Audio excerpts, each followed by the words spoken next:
الشيطان الرجيم بسم الله الرحمن الرحيم الحمد لله رب العالمين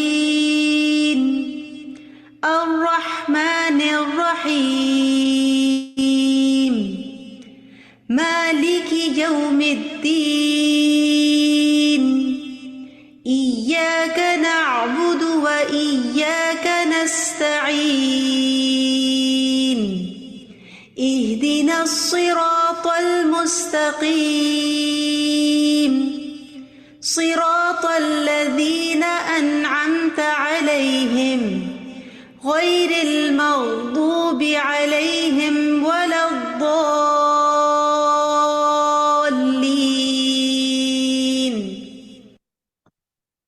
آمین۔ رب اشرح لی صدری ویسر لی امری واحلل عقدۃ من لسانی یفقہوا قولی اللہم فقہنا فی الدین اللہم انی اسألک علما نافعا ورزقا طیبا وعملا متقبلا ربی یسر ولا تعسر وتمم بالخیر آمین۔ السلام علیکم ورحمۃ اللہ وبرکاتہ۔ میں امید کرتی ہوں کہ تمام سسٹر خیر و عافیت سے ہوں گی اور بہت ذوق اور شوق سے الحمدللہ اس کورس کو، اس کتاب کو سننے کے لیے حاضر ہیں، اور آپ لوگوں کا جو شوق اور جذبہ ہے وہ بتا رہا ہے آپ لوگوں کے آنے سے کہ کس طرح سے آپ کلاس میں 3 یا 4 منٹ پہلے ہی داخل ہو چکی تھی۔ تو آپ سب لوگوں کو اس کورس کے لیے ویلکم کرتی ہوں، اور اس حدیث کے ساتھ سیدنا عبداللہ بن مسعود رضی اللہ تعالیٰ عنہ کہتے ہیں کہ سیدنا صفوان بن اسال مرادی رضی اللہ تعالیٰ عنہ بیان کرتے ہیں رسول اللہ صلی اللہ علیہ وآلہ وسلم اپنی سرخ چادر پر ٹیک لگائے مسجد میں تشریف فرما تھے۔ میں آپ صلی اللہ علیہ وآلہ وسلم کے پاس گیا اور کہا، اے اللہ کے رسول صلی اللہ علیہ وآلہ وسلم، میں حصول علم کے لیے آپ کے پاس آیا ہوں۔ آپ صلی اللہ علیہ وآلہ وسلم نے فرمایا، طالب علم کو مرحبا، بے شک فرشتے طالب علم کو گھیر لیتے ہیں اور اس پر اپنے پروں سے سایہ کرتے ہیں، اور کثرت تعداد کی وجہ سے ایک دوسرے پر سوار ہوتے ہوتے آسمان دنیا تک پہنچ جاتے ہیں، کیونکہ وہ اس چیز سے محبت کرتے ہیں جس کو طالب علم حاصل کر رہا ہوتا ہے۔ تو الحمدللہ یہ علم کا راستہ جنت کا راستہ ہے، اور تمام فرشتے اسی طرح سے اس بندے سے بھی محبت کرتے ہیں جس کو طالب علم حاصل کر رہا ہوتا ہے، جس چیز کو وہ حاصل کر رہا ہوتا ہے اس سے بھی وہ محبت کرتے ہیں۔ تو آپ دیکھیں گے کسی ایسی جگہ جہاں پر تمام طالب علم اس شوق سے بیٹھے ہوں، اور ابھی آپ روم میں ہیں، الحمدللہ روم میں بیٹھے ہوئے ہیں، یا اگر کسی بھی سینٹر میں یا کسی بھی جگہ جائیں گے تو وہاں پر بھی یہی عالم ہوگا، تو وہاں پر آپ سوچیں کہ کیا دل کی کیفیت ہوگی۔ تو یہ علم کی مجلس ہوتی ہے، خاص مجلس ہوتی ہے الحمدللہ۔ تو کون پر پھیلائے ہوئے ہوتا ہے؟ آپ فیل کریں اس بات کو، طالب علم پر پھیلائے ہوئے ہوتے ہیں۔ کیا یہ کوئی معمولی اعزاز ہے؟ یہ تو کوئی معمولی اعزاز نہیں ہے۔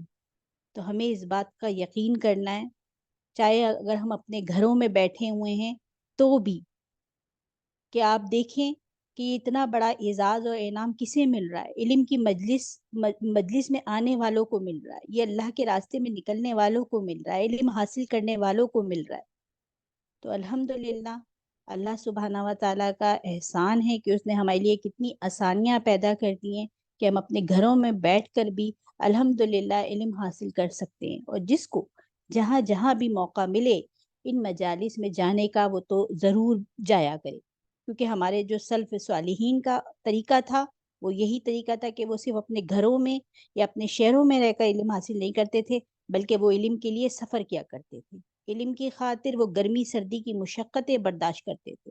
صحابہ کرام کے اندر اتنی صداقت اور امانت تھی کہ انہوں نے ادھر ادھر سے سنی سنائی باتیں بیان نہیں کری، بلکہ وہ حدیث سن کر تحقیق کرتے تھے اور پھر اس کو صاف ستھرا سچا علم جمع کر کے پوری دیانتداری کے ساتھ اپنی زندگیوں کو اس سے سنوارتے تھے اور اپنی آخرت کو کامیاب بناتے تھے۔ لیکن ہمارا کیا حل ہو گیا ہے کہ ہم اتنے سست ہو گئے ہیں کہ اپنے گھروں میں رہتے ہوئے بھی جو ہے وہ اپنی سی تو کوشش کرتے ہیں، لیکن اور مزید کوشش کرنے کی ضرورت ہے کہ اپنی سستی کو بھگانے کے لیے۔ تو ہم اپنی سستی کو بھگا کیسے سکتے ہیں؟ سستی سے ہم نجات کیسے حاصل کر سکتے ہیں؟ تو سستی سے نکلنے کے لیے اللہ تعالیٰ سے دعا کے ذریعے خوب مدد مانگیں کہ میرے اس مرض کو شفا عطا کر دیں۔ اللہ سے مانگیں اور اس میں سست نہ پڑیں۔ جو چیز نفع دیتی ہے اس کی حرص رکھیں کہ یہ علم نافع ہے، یہ مجھے نفع دے گا دنیا میں بھی اور آخرت میں بھی۔ اور سب سے بڑی بات اپنی نیت کو خالص کرنا ہے، اس مرض سے لازماً نکلنا ہے۔ سب سے پہلے دعا، نیت، ارادہ، کوشش قوی رکھیں۔ دن کا آغاز اذان فجر سے پہلے یا اس کے ساتھ کریں۔ جب انسان وضو کرتا ہے تو شیطان کی لگی لگائی گرہیں بھی کھل جاتی ہیں۔ شوق سے عبادت اور دن کا آغاز کریں۔ سابقون بننا ہے، وہ کیسے بنیں گے؟ نیکیوں میں سبقت کرنی ہے، اللہ کے راستے میں دوڑ لگانے کی فکر ہو، ایک دوسرے سے بڑھ کر نیکی کرنا ہو، موقع کی تلاش میں رہنا ہے اور بس جتنی ہمت ہو کر جائیں، اللہ سبحانہ تعالیٰ کی طرف دوڑیں، توبہ کرنے میں، اللہ سے رجوع کرنے میں، خدمت میں، نیکی میں۔ اور پھر نفس کی جو منافقت ہے اس سے نکلنا، اوقات متعین کرنے۔ دیکھیں سب سے بڑی بات کیا ہے کہ اپنے اوقات متعین کریں، اپنے سونے، جاگنے، کھانے، ورزش کے اوقات اور روٹین پہ کام کرنا ہے۔ اور رات دیر تک جاگنا اور دن میں سونا یا کام کے وقت کوئی اور کام نکال لینا، فون پہ مشغول رہنا، ہر کام کا یعنی نماز کا اول وقت مخصوص کریں۔ اگر کبھی کام رہ جائے تو سبب جانیں کہ اس کی اصلاح کیسے کی جائے، یہ کام اتنا لیٹ کیوں ہوا، یا میں اس کام کو میں نے پینڈنگ میں کیسے ڈالا۔ اگر وہ کام کسی پینڈنگ میں پڑا ہے تو اس کی نیکسٹ ٹائم اصلاح کریں کہ یہ کام اب میں اس کو نہیں کر سکوں گی، یا یہ کام اس وجہ سے لیٹ ہوا ہے تو اب میں اس سے باز رہوں۔ اور پھر سب سے بڑی بات مایوس نہیں ہونا۔ دیکھیں شیطان جو ہے نا وہ سب کے ساتھ 24/7 لگا رہتا ہے، وہ مایوسی پہ اکساتا ہے، آپ کو نا امیدی دلاتا ہے، یہ کام تو میں کر ہی نہیں سکتی، یہ کام تو ہوگا نہیں، یہ کتاب تو کتنی مشکل ہے، یہ کتاب تو عربی میں ہے، یہ تو میں پڑھ ہی نہیں سکتی، یہ تو میں کر ہی نہیں سکتی۔ تو خود سے مایوس نہیں ہونا، نا امید نہیں ہونا کہ میں نہیں کر سکتی، وجہ جانیں اور علاج کریں، کم ہمتی سے نکلیں، بیمار ہیں تو دوائیں لے لیں، وائٹامن لیں، ورزش کریں، تو انشاءاللہ یہ تمام چیزوں سے آپ کو افاقہ ہوگا۔ ذکر کی کثرت، ذکر الہی، صبح و شام کے اذکار، تلاوت قرآن، نوافل سے چستی سے اللہ کی قربت سے آتی ہے، ٹھیک ہے۔ تو اللہ سبحانہ و تعالیٰ کا ذکر جو ہے نا وہ شیطان کو دور بھگا دیتا ہے، انسان جو ہے نا وہ ایک مضبوط قلعے میں آ جاتا ہے جب وہ ذکر کو لازم پکڑ لے۔ دیکھیں کتنا ٹائم لگتا ہے قل ہو اللہ احد پڑھنے کے لیے، ٹھیک ہے، تو 3 دفعہ پڑھنے کے لیے تہائی قرآن کا ثواب ہے، پھر اسی طرح سے 10 دفعہ پڑھیں گے تو جنت میں محل بن جائے گا۔ تو یہ تو اتنے چھوٹے چھوٹے سے اذکار ہوتے ہیں، اور قل ہو اللہ احد کتنی آسان ہے، ہم یہی بھولے رہتے ہیں۔ اور پھر اسی طرح سے تیسرا کلمہ، جتنی بھی تمام سنت طریقے سے ہمیں تسبیحات بتائی ہیں اس کا ذکر زیادہ سے زیادہ اپنی زبان پر رکھیں۔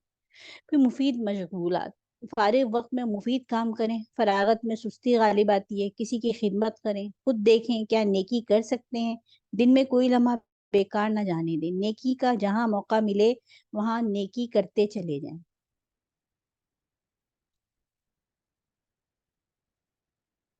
موقع سے فائدہ اٹھانا، اپنی خواہشات کی تکمیل کا انتظار نہ کریں، جو کام مشکل لگے، نفس پہ بھاری ہو، وہ بھی نیکی سمجھ کے کریں۔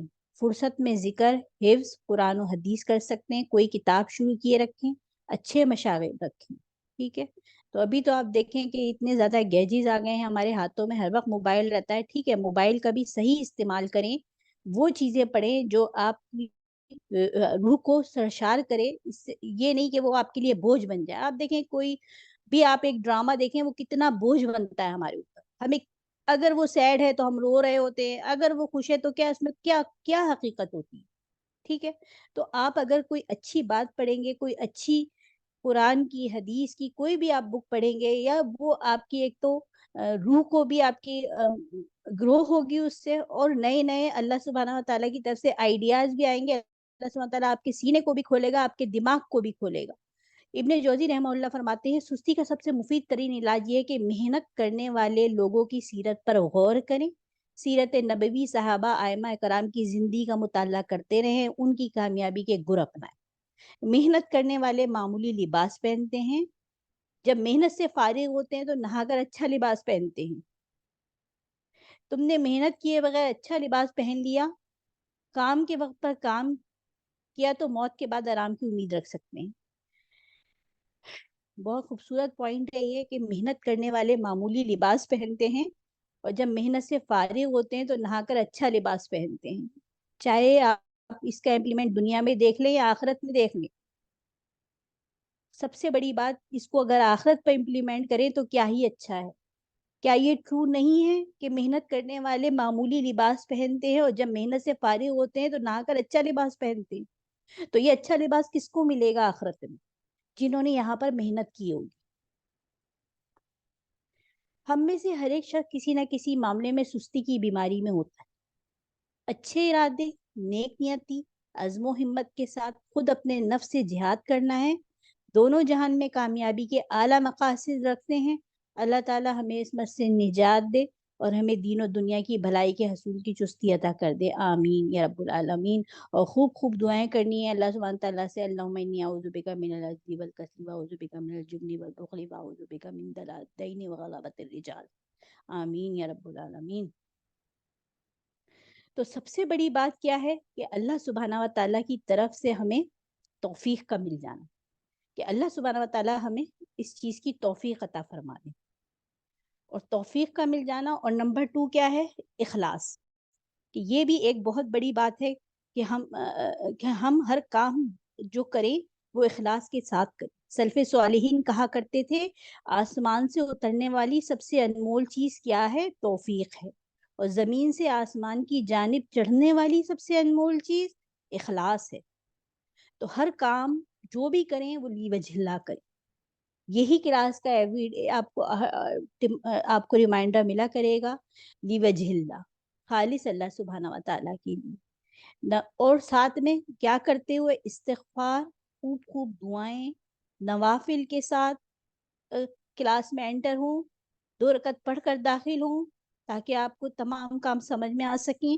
نیت خالص، صدقہ کریں، کوئی بھی اچھا سا کام کر سکتے ہیں. ایون کہ آپ پرندوں کو باہر بیک یارڈ میں ہیں، پرندوں کو کچھ بھی فوڈ ڈال سکتے ہیں، پانی رکھ سکتے ہیں ان کے لیے، یہ بھی صدقے میں شمار ہوگا. مسکرا کر دیکھ سکتے ہیں گھر والوں کو، یہ بھی صدقہ ہے. پھر صبر، جو بھی کام میں رکاوٹ آ رہی ہے اس کے اوپر صبر. فیملی کی طرف سے مشکلات آ رہی ہیں، زوم میں کوئی مشکل آ گئی ہے، صبر کا دامن ہاتھ سے نہ چھوڑیں. اور پھر شکر، اور اللہ سبحانہ و تعالیٰ پر بھروسہ کہ اللہ سبحانہ و تعالیٰ میں نے اپنے آپ کو تیرے سپرد کر دیا، تو ہی کافی ہے میرے لیے، حسبنا اللہ و نعم الوکیل. اور پھر اللہ کا ڈر کرتے ہوئے، اللہ سبحانہ و تعالیٰ سے امید رکھتے ہوئے، اس سے محبت رکھتے ہوئے اپنے تمام کام کرتے چلے جانا ہے. چلیے آ جائیے انشاءاللہ اس کتاب کا آغاز کرتے ہیں. آپ سب لوگوں کو الحمدللہ پورٹل کی جن لوگوں نے رجسٹر کیا ہے ان کو بھیج دی گئی ہے. تو انشاءاللہ آپ لوگ پورٹل پہ ایکسس کر سکتے ہیں آرام سے. کوئی بھی مشکل ہو تو وہ آپ مجھے کانٹیکٹ کر سکتے ہیں. تو آپ لوگوں کا ویکلی ایک کوئز ہوا کرے گا، اور پھر اس کے بعد اس میں کچھ ایکٹیویٹیز بھی ہیں. سب سے بڑی بات کیونکہ یہ کتاب عربی میں ہے اور اس کی ٹرانسلیشن کے ساتھ انشاءاللہ ہم استاذہ فتح ہاشمی سے پڑھیں گے، اور کچھ جو مشکل ورڈ ہیں اس کے ساتھ ورڈ بینک بھی ہے، اس میں ہماری ووکیبلری میں بھی اضافہ ہوگا. کچھ جو ورڈ ہیں ان کو ہائی لائٹ کیا گیا ہے. تو اس کے ساتھ ہی آپ لوگ کی کچھ ایکٹیویٹیز بھی ہیں، تو انشاءاللہ وہ آپ پورٹل پہ دیکھیں گے تو ویکلی وہ ایکٹیویٹیز آپ لوگ وہیں پر ہی کر دیں گے. بہت آسان ہے، صرف 1-2 کوشچن ہیں، اور چاہیں تو آپ مجھے پوسٹ بھی کر سکتے ہیں اس ایکٹیویٹی کو کر کے گروپ میں. اور یہ کتاب آپ لوگ کو بھیج دی گئی ہے، اس کو آپ لوگ PDF آپ اس کو کھول لیجئے اپنے ساتھ ساتھ، اور میں یہاں پر اس کی سلائیڈیں بھی انشاءاللہ میں چلاؤں گی. اور دوسری بات یہ ہے کہ جب تک یہ بک آپ لوگوں کے پاس ہوگی تو انشاءاللہ یہ آپ کو اچھی طرح سے سمجھ میں آئے گی. آپ لوگوں کو پتہ ہے کہ کوئی بھی آپ کام کرتے ہیں وہ ایک دفعہ میں سمجھ میں نہیں آتا، ٹھیک ہے. تو جتنی دفعہ آپ اس کا ریویژن کریں گے، جتنی دفعہ آپ اس کو پڑھیں گے، تو وہ اتنی ہی دفعہ آپ کو ہر دفعہ ہر اینگل سے نئی بات سمجھ میں آئے گی. ٹھیک ہے، تو گھبرانے کی ضرورت نہیں ہے، پریشان ہونے کی ضرورت نہیں ہے. انشاءاللہ اللہ سبحانہ و تعالیٰ سب کے لیے آسانیاں پیدا کرتے ہیں. اللہ سبحانہ تعالیٰ نے یہ قرآن اور اللہ سبحانہ تعالیٰ کا جو بھی کلام ہے اس نے بہت آسان بنایا ہے. چلیں انشاءاللہ بسم اللہ کرتے ہیں استاذہ فرحت ہاشمی کے ساتھ.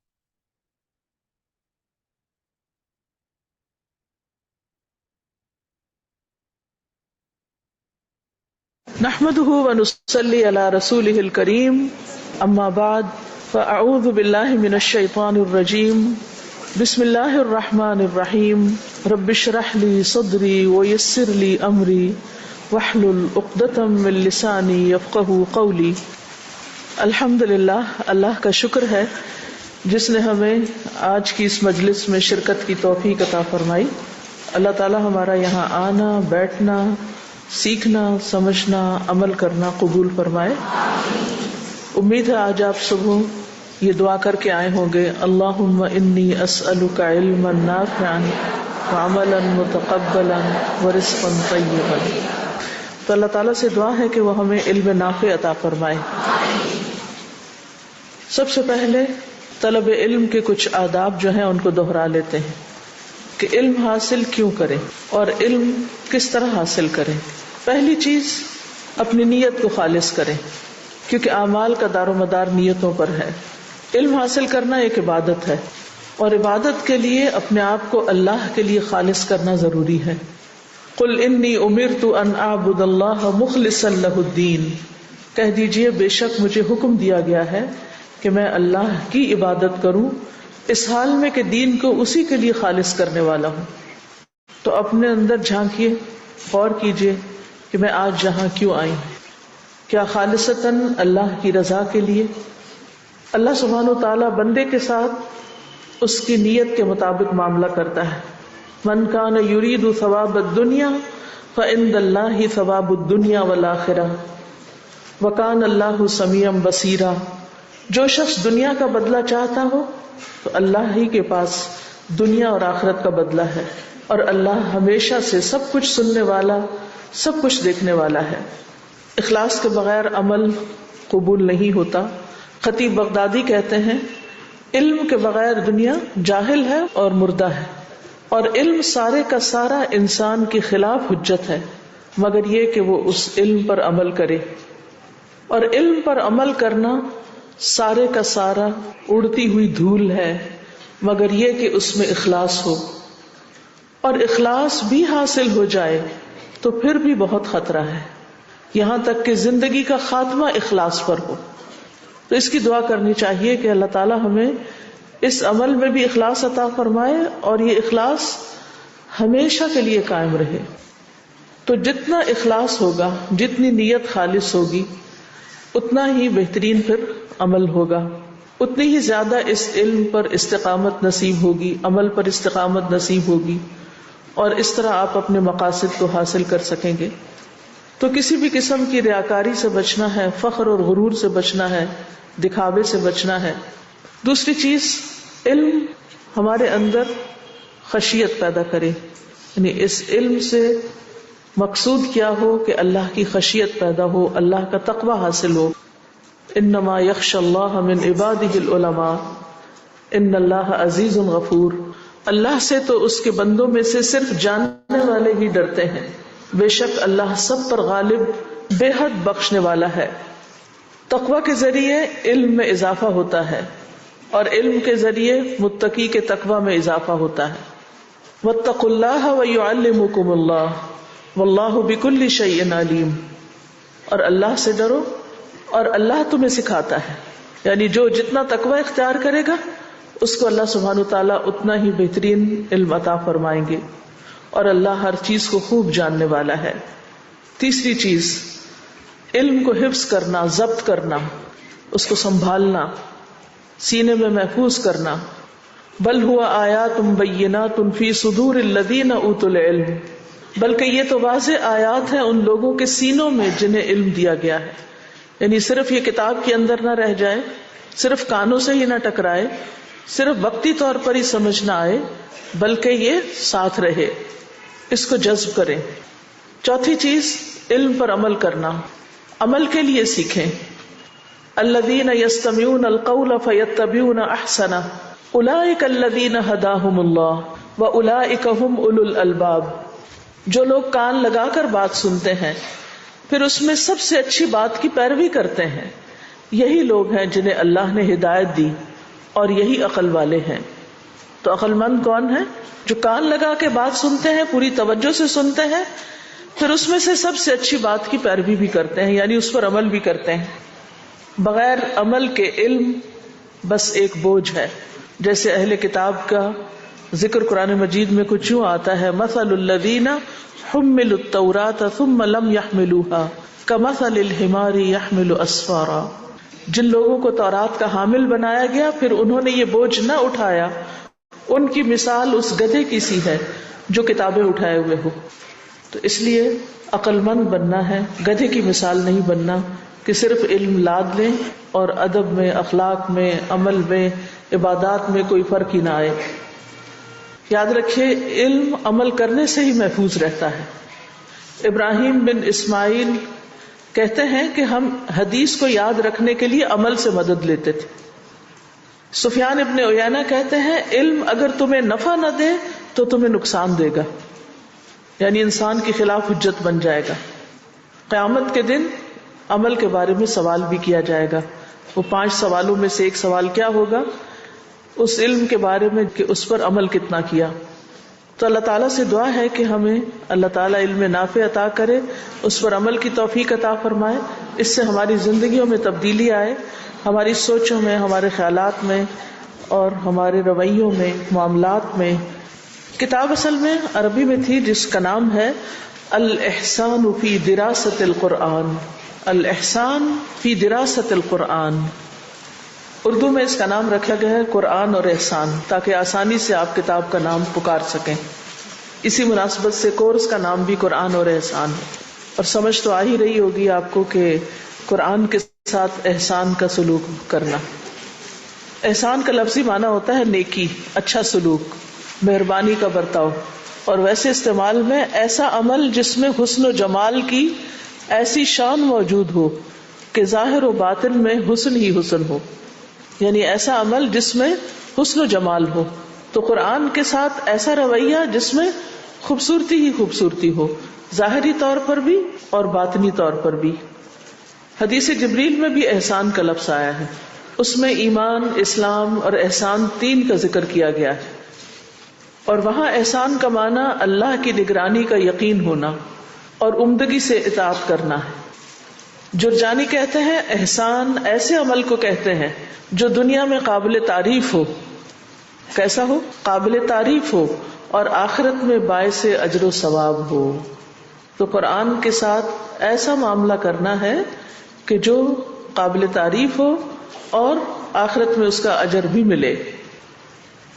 حدیث جبریل میں احسان کی تعریف کیا کی گئی ہے؟ الاحسان ان تعبد اللہ کأنک تراہ فإن لم تکن تراہ فإنہ یراک۔ رسول اللہ صلی اللہ علیہ وسلم نے فرمایا احسان یہ ہے کہ تم اللہ کی اس طرح عبادت کرو گویا کہ تم اسے دیکھ رہے ہو، پھر اگر تم اسے نہیں دیکھتے تو وہ تمہیں ضرور دیکھ رہا ہے۔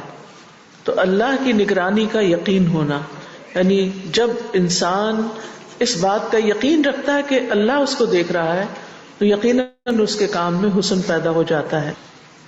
اللہ سبحانہ وتعالیٰ نے ہر چیز پر احسان لازم رکھا ہے۔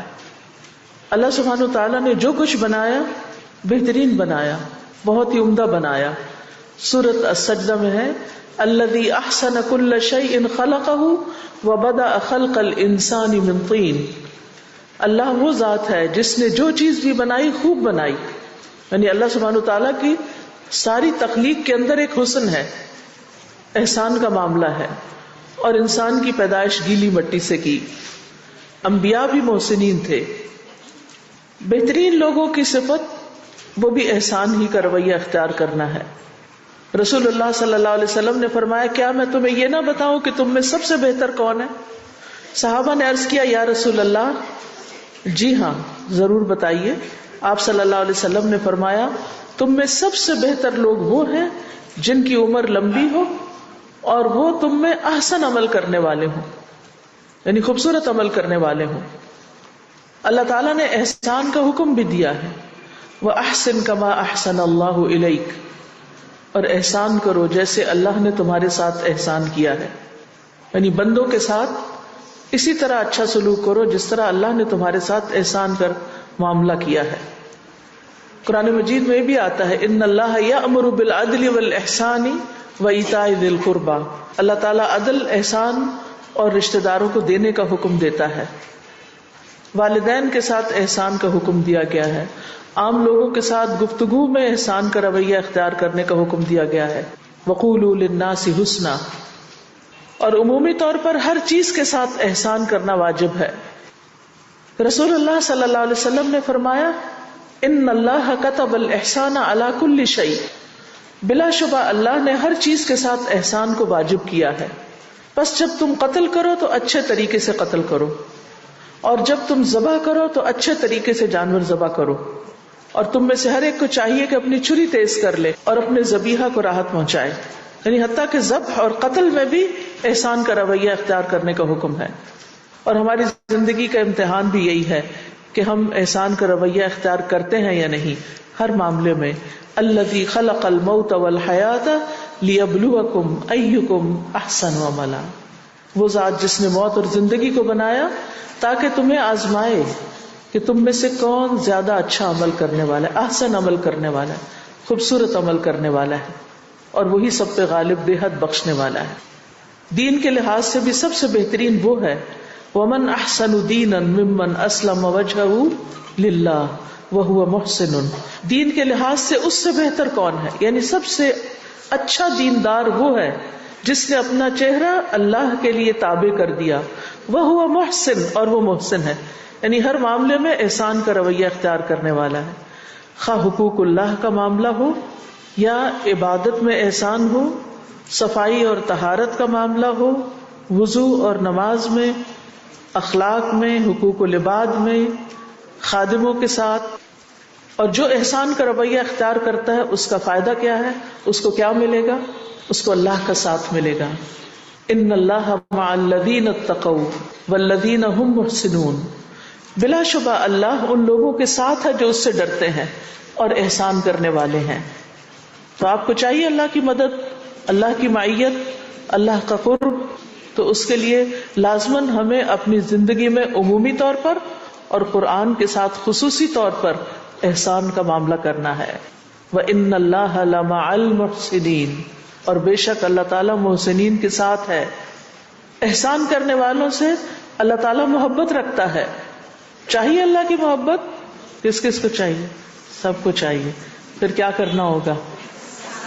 اپنی زندگی میں احسان کا رویہ لانا ہوگا۔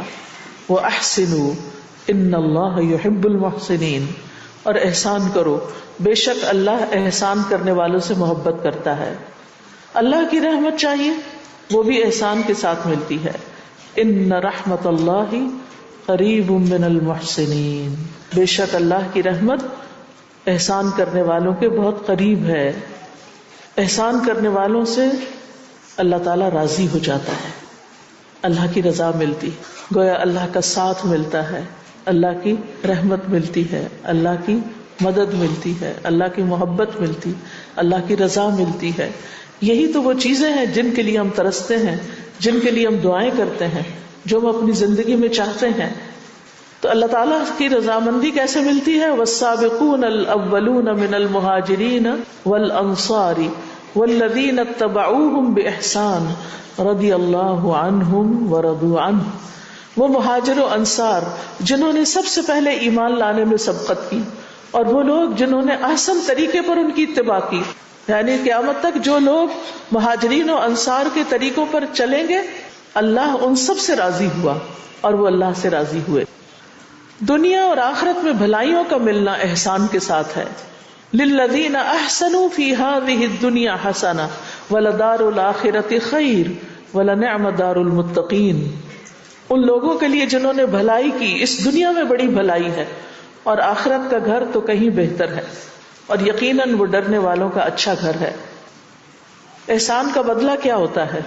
هل جزاء الاحسان الا الاحسان. کیا احسان کا بدلہ احسان کے علاوہ کچھ اور ہو سکتا ہے؟ یعنی جو احسان کا رویہ اختیار کرے گا بدلے میں اس کے ساتھ بھی خوبصورت رویہ اختیار کیا جائے گا. یعنی جو اچھا عمل کرتا ہے اللہ تعالیٰ بھی اس کو اچھا بدلہ دیتا ہے.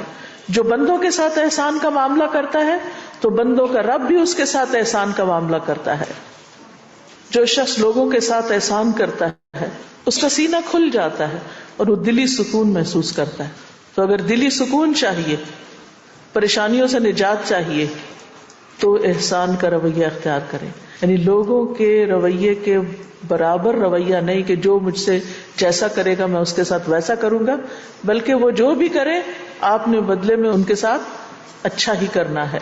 ابن قیم زاد المعاد میں ذکر کرتے ہیں کہ احسان شرح صدر کے اسباب میں سے ہے. وہ کہتے ہیں بے شک جو احسان کرنے والا ہو تو اس کا سینہ سب لوگوں سے زیادہ کھلا ہوتا ہے اور اس کا نفس بھی تمام لوگوں سے زیادہ پاکیزہ ہوتا ہے. سبحان اللہ. یعنی جو دوسروں کے ساتھ اچھا کرتا ہے اس کا نفس زیادہ پاکیزہ ہوتا ہے اور اس کا دل سب سے زیادہ خوش ہوتا ہے. تو احسان خوشی حاصل کرنے کا راز ہے. وہ کہتے ہیں اور بخیل جس میں احسان کا جذبہ نہ ہو تو اس کا سینہ سب سے زیادہ تنگ ہوتا ہے اور اس کی زندگی سب سے زیادہ بے مزہ اور بے سکون ہوتی. اس کی زندگی سب سے زیادہ بے مزہ اور بے سکون ہوتی ہے اور اس کے ہم و غم سب سے زیادہ ہوتے ہیں. اللہ اکبر. آج آپ دیکھیے ہر دوسرا شخص کس طرح ہموم و غموم میں مبتلا، کیسی کیسی پریشانیوں میں گھرا ہوا. جس کے پاس بیٹھو، جہاں بیٹھو، جہاں جاؤ، غموں سے بھرے ہوئے لوگ، مسائل سے اٹے ہوئے لوگ. حل کیا ہے؟ حالات کا رونا نہ روئیں، صرف پریشان نہ رہیں، احسان کا رویہ اختیار کریں، اپنی عبادات کو بہتر بنائیں، لوگوں کے ساتھ اپنے سلوک اور رویے کو بہتر بنائیں.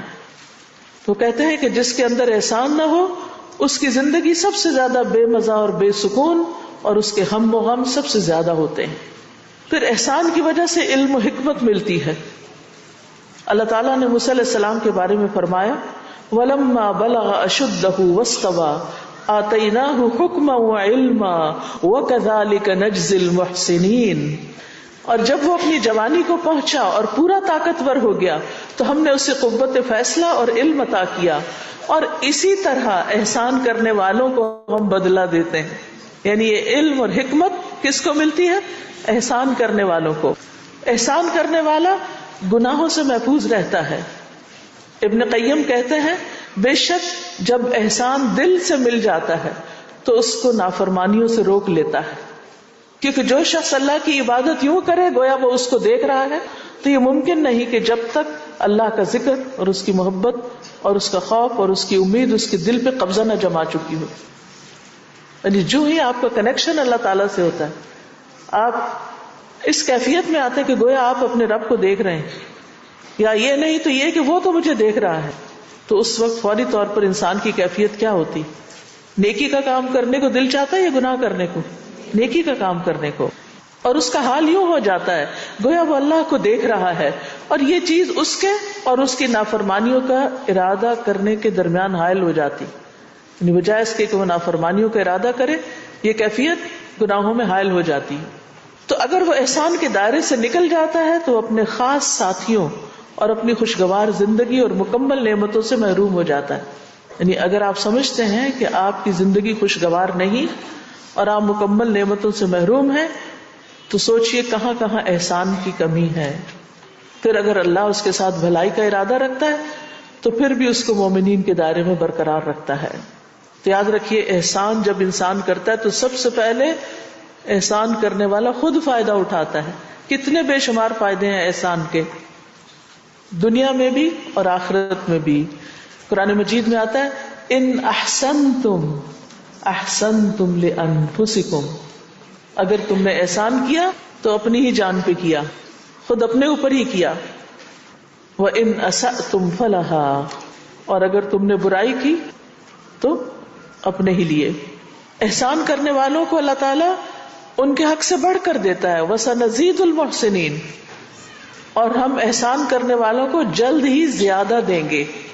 بے صبرے نہ ہو، احسان کرتے جائیں کرتے جائیں کرتے جائیں، بدلہ ضرور مل کر رہے گا. بلکہ جو کچھ آپ نے کیا ہے آپ کو اس سے بڑھ کر ملے گا. خوف اور غم کا علاج ہے، لیکن اس کے لیے انسان کو صبر چاہیے ہوتا ہے. وَاصْبِرْ فَإِنَّ اللَّهَ لَا يُضِيعُ أَجْرَ الْمُحْسِنِينَ، اور صبر کرو، بے شک اللہ محسنین کا اجر ضائع نہیں کرتا. إِنَّ الَّذِينَ آمَنُوا وَعَمِلُوا الصَّالِحَاتِ إِنَّا لَا نُضِيعُ أَجْرَ مَنْ أَحْسَنَ عَمَلًا، بے شک جو لوگ ایمان لائے اور انہوں نے نیک اعمال کیے، بے شک ہم اس کا اجر ضائع نہیں کرتے جو اچھا عمل کرتا ہے، جو احسان کرتا ہے. تو کتنے فائدے ہو گئے، گنوائیں گے مجھے؟ پہلا فائدہ، اللہ سبحانہ تعالیٰ کا ساتھ ملے گا، اور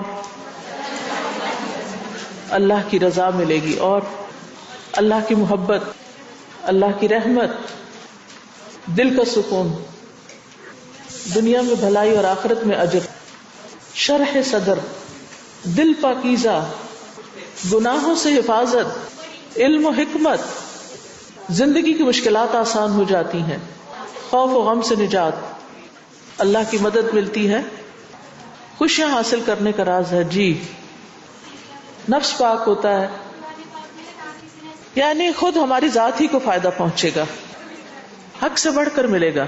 ٹھیک ہے، کافی ہے، الحمدللہ آپ کو سمجھ آ گیا.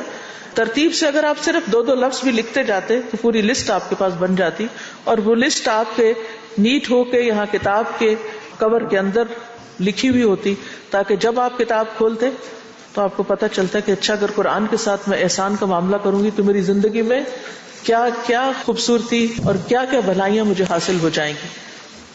الاحسان فی دراست القرآن، دراسہ کہتے ہیں اسٹڈی کو، ریسرچ کے لیے بھی یہ لفظ استعمال ہوتا ہے، یعنی قرآن کے پڑھنے پڑھانے میں، قرآن کی تعلیم حاصل کرنے میں، قرآن کو سمجھنے میں، قرآن میں تدبر کرنے میں احسان کا رویہ اختیار کرنا. آپ سب قرآن پڑھ رہے ہیں یا پڑھ چکے ہیں یا پڑھتے ہیں، چاہے کورس کر بھی چکے ہیں، پھر بھی آپ اللہ کے فضل سے روز قرآن تو پڑھتے ہوں.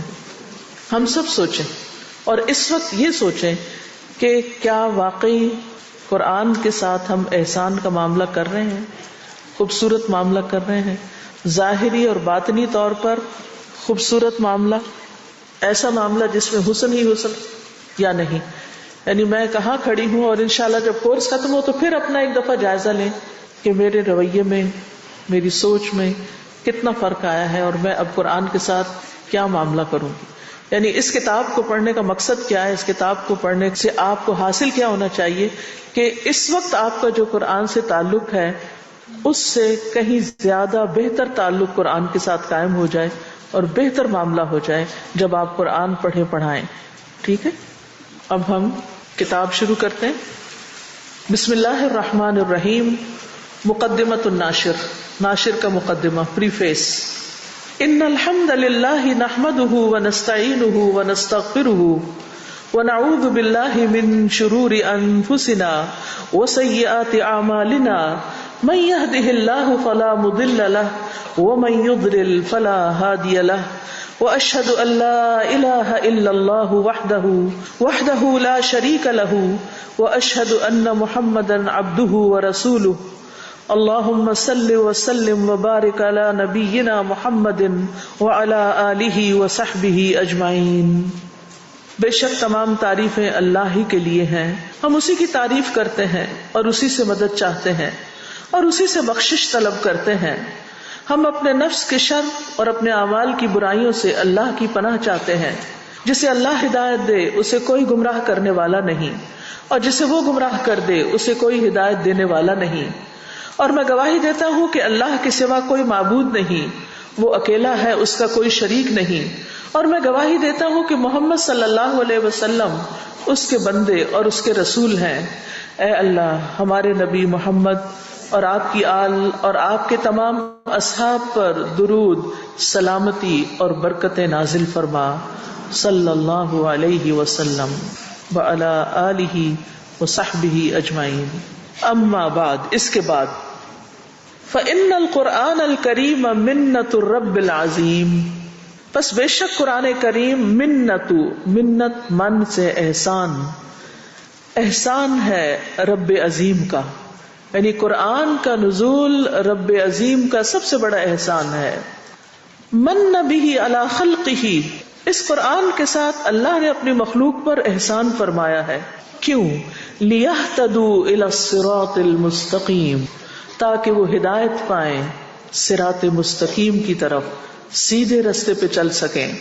وَيَعْرِفُوا بِهِ الطَّرِيقَ الْقَوِيمَ، اور پہچان لیں اس قرآن کے ساتھ درست راستے کو، صحیح راستے کو. کیا کرنا کیا نہیں کرنا، کیا ٹھیک ہے کیا غلط ہے زندگی کی راہوں میں، اس کا پتہ کہاں سے چلے گا؟ قرآن حکیم سے. اللہ نے یہ نازل ہی اس لیے کیا ہے کہ ہم اپنے آپ کو پرکھیں، دیکھیں کہ ہم کس راہ پہ چل رہے ہیں، ہم صحیح جا رہے ہیں یا غلط جا رہے ہیں. یہ قرآن ہی بتائے گا. وَلِذَلِكَ كَانَ الْوَاجِبُ عَلَى جَمِيعِ الْأُمَّةِ، اسی لیے واجب ہے، لازم ہے، ضروری ہے ساری امت پر. کیا لازم ہے؟ لِتَنْتَفِعَ بِالْقُرْآنِ، کہ وہ قرآن سے نفع حاصل کرے. وَتَهْتَدِيَ إِلَى الصِّرَاطِ الْمُسْتَقِيمِ، اور ہدایت پائے صراط مستقیم کی طرف.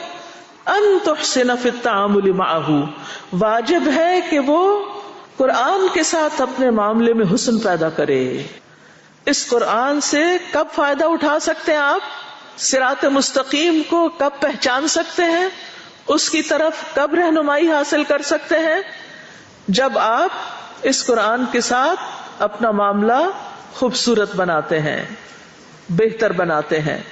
والنبی صلی اللہ علیہ وسلم یقول، اور نبی صلی اللہ علیہ وسلم فرماتے ہیں، ان اللہ کتب الاحسان علی کل شیء، بے شک اللہ نے ہر چیز پر احسان کو لازم کیا ہے، لکھ دیا ہے، ضروری قرار دیا ہے. تو قرآن تو بذات خود بھی ایک بہترین کلام ہے، خالق کائنات کی طرف سے نازل کردہ ہے. جابر رضی اللہ عنہ سے مروی ہے کہ رسول اللہ صلی اللہ علیہ وسلم اپنی نماز میں تشہد کے بعد یہ الفاظ کہا کرتے تھے، احسن الکلام کلام اللہ و احسن الہدی ہدی محمد صلی اللہ علیہ وسلم. سب سے بہترین کلام اللہ کا کلام ہے اور سب سے اچھا طریقہ محمد صلی اللہ علیہ وسلم کا طریقہ ہے. تو قرآن سب سے بہترین کلام ہے. تو جو سب سے بہترین چیز ہو اس کے ساتھ ہمارا رویہ معاملہ کیسا ہونا چاہیے؟ جو چیز آپ کی زندگی میں سب سے زیادہ قیمتی ہوتی ہے اس کے ساتھ آپ کیا معاملہ کرتے ہیں؟ بہترین معاملہ کرتے ہیں. قرآن مجید میں آتا ہے انہ لقرآن کریم، بے شک یہ باعزت پڑھی جانے والی چیز ہے. بل ہوا قرآن مجید، بلکہ یہ ایک بڑی شان والا قرآن ہے. وَإِنَّهُ لَكِتَابٌ عَزِيزٌ، یقیناً یہ ایک باعزت کتاب ہے، یہ ایک بے مثل کتاب ہے، کوئی اس جیسی کتاب نہیں بنا کے لا سکتا. یہ ایک بابرکت کتاب ہے. وَهَذَا كِتَابٌ أَنزَلْنَاهُ مُبَارَكٌ، یہ کتاب جو ہم نے اس کو اتارا یہ بہت مبارک ہے، بہت برکت والی ہے، یہ ہدایت دینے والی کتاب ہے، سب سے درست راستے کی طرف رہنمائی کرنے والی کتاب ہے. یہ ایک روشن اور واضح کتاب ہے. وَأَنزَلْنَا إِلَيْكُمْ نُورًا مُبِينًا، ہم نے آپ کی طرف ایک واضح نور نازل کیا. حکمت بھری کتاب ہے. یاسین والقرآن الحکیم، یاسین قسم ہے حکمت بھرے قرآن کی.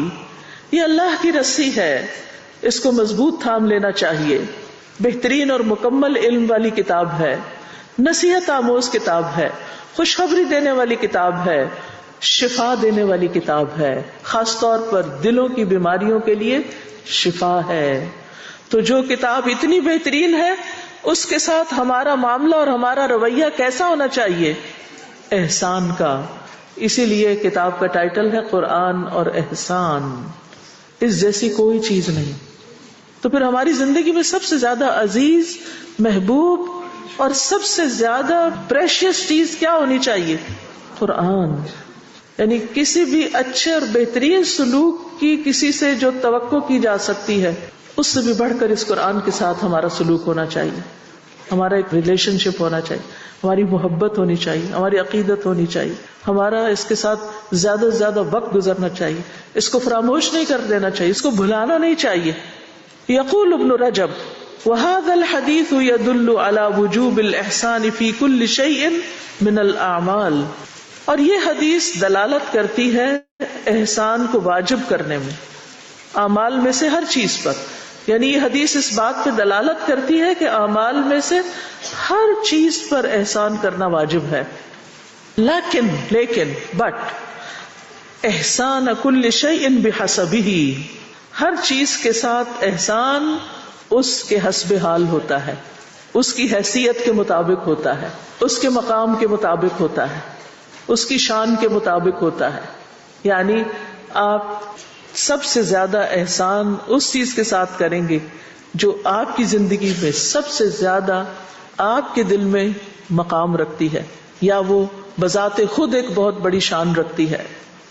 فهذه الرسالة، تو یہ کتابچہ، موضوعها، جس کا ٹاپک، ٹائٹل، موضوع الطریق الی الاحسان فی دراست القرآن، یہ الطریق الی الاحسان فی دراست القرآن ہے. الذی نرجو ان یکون طریقا للاحسان فی عبادت الرحمن، جس کے بارے میں ہم امید رکھتے ہیں کہ یہ رحمان کی عبادت میں احسان کی روش اختیار کرنے میں معاون ہوگی. واللہ من وراء القصد، اور اللہ ہی نیتوں کے پیچھے ہے، نیتوں کا نگران ہے. یعنی ہماری نیت اللہ ہی جانتا ہے کہ ہم کس مقصد کے لیے اس کتاب کو پڑھنے جا رہے ہیں اور اس سے کیا حاصل کرنے جا رہے ہیں، اور اس پر تفصیلی بات پہلے ہو چکی ہے. مقدمۃ تأصیلیۃ، تأصیلی کا لفظ جو ہے نا اصل سے ہے، اصل بنیاد کو کہتے ہیں نا، بنیادی مقدمہ، پیش لفظ. هذه مقدمۃ بین ید المقصود فیہا 5 مسائل، یہ مقدمہ جس میں اصل مقصود سے پہلے 5 چیزوں کا ذکر ہے، 5 مسائل کا ذکر ہے. یعنی اس مقدمے میں اصل مقصد حاصل کرنے سے پہلے 5 تمہیدی باتیں کی گئی ہیں. المسئلۃ الاولی، پہلا مسئلہ، وجوب الایمان بالقرآن، قرآن پر ایمان لانے کا وجوب یا واجب ہونا. المسئلۃ الثانیہ، دوسرا مسئلہ، تیسیر اللہ للقرآن، اللہ تعالی کا قرآن کو آسان کر دینا. المسئلۃ الثالثۃ، تیسرا مسئلہ، حجر القرآن والاعراض عنہ، قرآن کو چھوڑ دینا، ترک کر دینا، وہ اوپر شیلف میں کہیں رکھ دینا، بھلا دینا، کوئی تعلق نہ رکھنا. والاعراض عنہ، اور اس سے روگردانی کرنا، منہ موڑ جانا، اس سے پھر جانا، اس سے پشت پھیر لینا. المسئلۃ الرابعۃ، چوتھا مسئلہ، احوال قراء القرآن، قرآن کے قاریوں کے حالات، یعنی مختلف لوگ جو قرآن پڑھتے ہیں ان کے حالات کیا ہیں، کیسے کیسے لوگ ہوتے ہیں. المسئلۃ الخامسۃ، پانچواں مسئلہ، قراءۃ القرآن وزیادۃ الایمان، قرآن کی قراءت اور ایمان کا بڑھنا، ایمان کا زیادہ ہونا. یعنی جتنا جتنا آپ قرآن پڑھیں گے اتنا اتنا آپ کا ایمان بڑھتا جائے گا.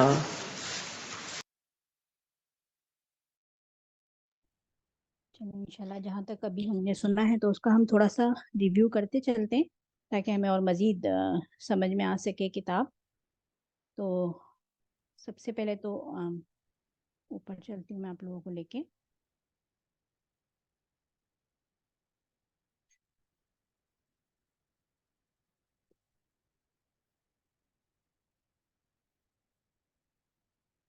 اچھا جی، سب سے پہلے ہم نے جو ہم نے احسان کے جو بینیفٹ ہم نے یہاں پر پڑھے تھے، استاذہ نے بتائے تھے، آپ لوگوں نے نوٹ ڈاؤن کیے اپنی بک میں؟ تو وہ کیا کیا تھے؟ نمبر 1، میں امید کرتی ہوں کہ آپ سب لوگوں نے اپنے نوٹس لیے ہوں گے. تو ہم لوگ تھوڑا سا اس کو دیکھ لیتے ہیں تاکہ جن لوگوں کا کچھ بھی رہ گیا ہے تو وہ بھی انشاءاللہ کور کر لیں اس کو. تو نمبر 1، جو انسان احسان کا رویہ اختیار کرتا ہے تو اس کو کیا بینیفٹ حاصل ہوتے ہیں، اس کے کیا کیا فوائد ہوتے ہیں. نمبر 1، اس کو کیا ملتا ہے؟ سب سے پہلے اس کو اللہ کی مدد ملتی ہے. ٹھیک ہے، اللہ نمبر 1، جی اللہ کی رضا، اللہ اللہ کی کی رضا ملتی ہے، اللہ کی رضا ملتی ہے، اللہ کی مدد محبت ملتی ہے۔ ملتی ہے، دل نمبر کا 2، سکون ملتا ہے، شرح صدر ہوتا ہے، دل پاکیزہ ہوتا ہے، گناہوں سے پاک ہوتا ہے، خوشیاں حاصل کرنے کا راز ہے، اور حق سے بڑھ کر ملتا ہے۔ گڈ، ماشاء اللہ، تبارک اللہ۔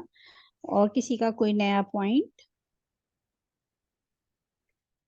نفس پاک ہوتا ہے اور زندگی میں مشکلات سے آزادی ہوتی ہے، مشکلات سے، اور اللہ کی رحمت، اللہ کی محبت ملتی ہے، اور حق سے زیادہ ملتا ہے۔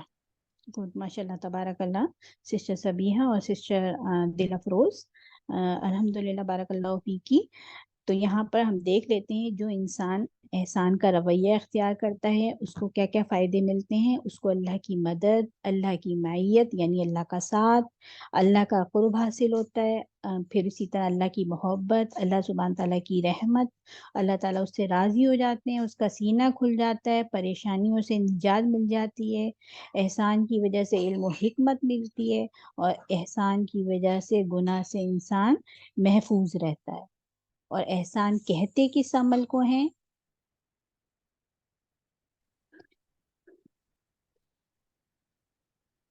جو حسین ہو، خوبصورت ہو، انٹرنلی بھی اور ایکسٹرنلی بھی، ٹھیک ہے؟ جو بھی عمل خوبصورت ہو، حسین ہو، باہر سے بھی اندر سے بھی، اور کیا ہوتا ہے احسان ایسے عمل کو کہتے ہیں جو دنیا میں قابل تعریف اور آخرت میں اجر و ثواب کا باعث ہوتا ہے۔ تو آپ لوگوں نے خود اپنا یہ ٹری بنانا ہے، خود ڈیزائن کرنا ہے، اور اس میں لکھنا ہے کیا کیا چیزیں یہاں پر ملتی ہیں۔ انشاءاللہ اس کو میں آپ کو فن ہوم ورک ایکٹیویٹی کو گروپ میں شیئر کروں گی، اور پھر اپنی ہوم ورک بک کے اوپر آپ سب لوگوں نے اس کو بنا کے، اور اس کے اندر اس کے جو بینیفٹ ہیں وہ انشاءاللہ آپ نے لکھنے ہیں، اور خود آپ لوگوں نے سوچنا ہے کہ میرا تعلق قرآن کے ساتھ کیسا ہے، کیا میں اس کے ساتھ احسان کا معاملہ کرتی ہوں، یا میرا کیا لیول ہے قرآن کے ساتھ احسان کرنے کا۔ خود آپ لوگوں نے اپنے آپ کو ایگزامن کرنا ہے کہ پور ہے، فیئر ہے، گڈ ہے، ایکسیلنٹ ہے، کس درجے کا ہے۔ کیا میں سیڈ ہوں، کیا میں جسٹ نارمل ہوں، کیا میں خوش ہوں، ٹھیک ہے؟ اچھا، پھر اس کے بعد استاذہ نے ہمیں علم کے آداب کے بارے میں بھی پڑھایا کہ علم حاصل کرنے کے جو آداب تھے وہ کون کون سے تھے، ٹھیک ہے؟ تو اس کو بھی ہم دیکھتے چلتے ہیں۔ یہاں پہ جن لوگوں کے جو بھی پوائنٹ رہ گئے ہیں تو کائنڈلی اپنی ہوم ورک بک میں اس کو نوٹ ڈاؤن کریں۔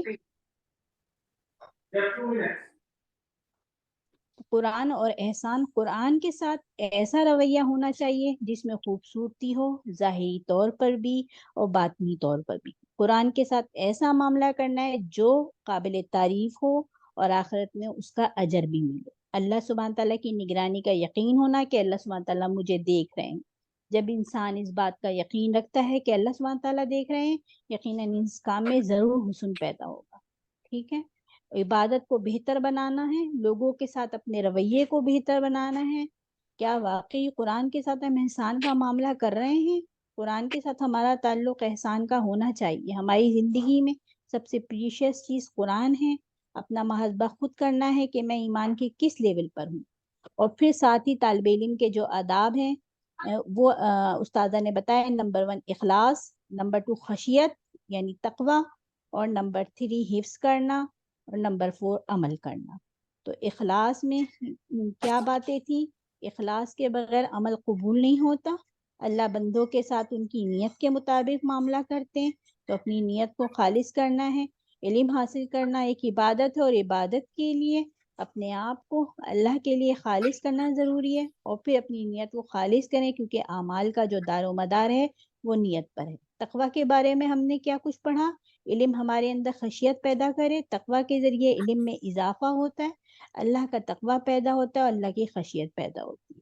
اور نمبر 3 پوائنٹ میں کیا تھا کہ علم کو حفظ کرنا، ضبط کرنا، سینے میں محفوظ کرنا۔ دیکھیں اب الحمدللہ اللہ سبحانہ وتعالیٰ کی توفیق سے جمادی الاخر کے اختتام پر ہیں۔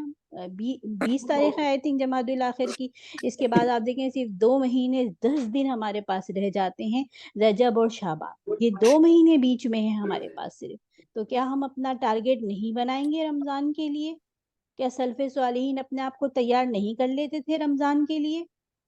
تو ایسا ہی کچھ معاملہ ہمارا بھی ہونا چاہیے کہ اللہ سبحانہ تعالیٰ نے ہمیں توفیق دی کہ ہم 2 مہینے 10 دن پہلے سے ہی ریڈی ہو رہے ہیں اور ریڈی کر رہے ہیں اپنے آپ کو رمضان کے لیے. کیا آپ لوگوں نے اپنا ٹارگیٹ نہیں بنایا؟ کیا یہ ٹارگیٹ نہیں ہے کہ میں جز اما حفظ کر لوں ان 2 مہینوں کے اندر اور پھر میں اپنی نمازوں کو خوبصورت بنا سکوں قرآن کے ساتھ احسان کا معاملہ کرتے ہوئے؟ تو میں سمجھتی ہوں کہ ہم سب کا یہ ٹارگیٹ ہونا چاہیے. علم پر عمل کرنا ہے. علم عمل کے لیے سیکھیں. علم عمل کرنے سے محفوظ رہتا ہے. قیامت کے دن علم کے بارے میں بھی سوال کیا جائے گا. تو عقل مند وہی ہوتا ہے جیسے استاذہ نے بتایا جو کان لگا کے بات سنتے ہیں پوری توجہ سے سنتے ہیں اور پھر اس پر عمل کرتے ہیں. اور احسان کا کیا لفظ ہے کہ نیکی اچھا سلوک مہربانی کا برتاؤ.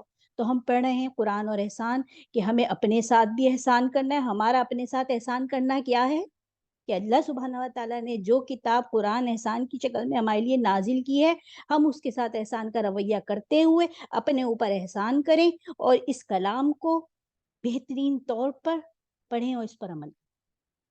تو قرآن ایک بہترین کلام ہے. قرآن ایک بے مثل کتاب ہے, بابرکت کتاب ہے, روشن کتاب ہے, حکمت سے بھری کتاب ہے, خوشخبری دینے والی کتاب ہے, شفا دینے والی کتاب. ٹھیک ہے.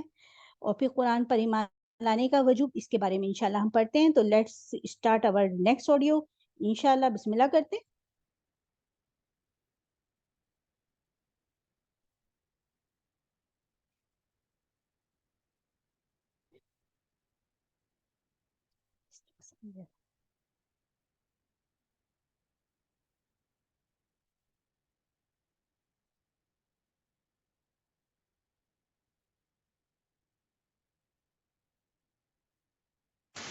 المسألۃ الاولی، پہلا مسئلہ، وجوب الایمان بالقرآن، قرآن پر ایمان لانا واجب ہے یا اس کا واجب ہونا. سب سے پہلا تعلق جو ہمارا قرآن سے ہوتا ہے وہ کیا ہے؟ اس پر ایمان لانا. جب تک ہم ایمان نہیں لاتے اس وقت تک اگلی بات احسان اور اس کا پڑھنا اور اس کا پڑھانا اور اس سے فائدہ اٹھانا یہ سب بات کی باتیں ہیں وہ پوری نہیں ہوتی. رسول اللہ صلی اللہ علیہ وسلم نے فرمایا، قسم ہے اس ذات کی جس کے ہاتھ میں محمد کی جان ہے، اس امت کا کوئی بھی یہودی اور نصرانی جو میرے بارے میں سنے پھر جس کے ساتھ میں بھیجا گیا ہوں، کیا ہے وہ بھیجا گیا ہوں جس کے ساتھ؟ قرآن، وہ اس پر ایمان نہ لائے تو اس کا ٹھکانہ جہنم والوں میں سے ہوگا. تو سب سے پہلی چیز جو ہے وہ اس قرآن کو اللہ کی کتاب ماننا ضروری ہے. یعنی ہمارے دل میں اس بارے میں کوئی شک نہیں ہونا چاہیے کہ یہ کتاب اللہ کی طرف سے، ذالک الکتاب لا ریب فیہ، اور لا ریب فیہ کا ایک معنی یہی کیا جاتا ہے کہ یہ اللہ کی طرف سے، اس میں کوئی شک نہیں. ان الایمان بالقرآن العظیم واجب، بے شک قرآن عظیم پر ایمان لانا واجب ہے، لازم ہے، ضروری ہے. وہو رکن من ارکان الایمان الستہ، اور وہ ایمان کے 6 ارکان میں سے ایک رکن ہے، ایک پلر ہے. فلا یتم ایمان احد الا اذا آمن به، تو کسی کا ایمان مکمل نہیں ہوتا جب تک وہ اس پر ایمان نہیں لاتا. قال تعالی، اللہ تعالی کا فرمان ہے، یا ایھا الذین آمنوا آمنوا باللہ ورسولہ والکتاب الذی نزل علی رسولہ والکتاب الذی انزل من قبل ومن یکفر باللہ وملائکتہ وکتبہ ورسلہ والیوم الآخر فقد ضل ضلالا بعیدا. سورۃ النساء. اے لوگو جو ایمان لائے ہو، ایمان لاؤ اللہ پر اور اس کے رسول پر اور اس کتاب پر جو اس نے اپنے رسول پر نازل کی اور اس کتاب پر جو اس نے اس سے پہلے نازل کی. اور جو اللہ کا انکار کرے گا اور اس کے فرشتوں کا اور اس کی کتابوں کا اور اس کے رسولوں کا اور یوم آخرت کا تو تحقیق وہ بہت دور تک گمراہ ہو گیا، یعنی گمراہی میں بہت آگے نکل گیا. تو قرآن پر ایمان کے بغیر ہدایت ممکن ہی نہیں. یا ایھا الذین آمنوا آمنوا باللہ ورسولہ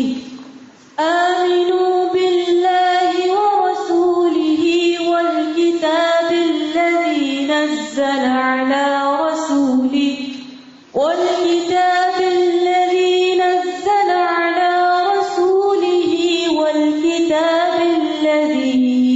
أنزل من قبل ومن يكفر بالله وملائكته وكتبه ورسله واليوم الآخر ومن يكفر بالله وملائكته وكتبه ورسله واليوم الآخر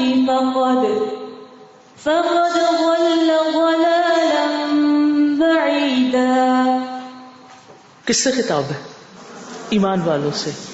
کیا کہا جا رہا ہے؟ ایمان لاؤ. وہ تو لا چکے ہیں، پھر کیوں ایمان لاؤ؟ کیونکہ ایمان کی مسلسل تجدید کی ضرورت رہتی ہے، بار بار ایمان لانے کی ضرورت ہوتی ہے. ایمان بھی دلوں میں پرانا ہو جاتا ہے جس طرح کپڑا پرانا ہو جاتا ہے.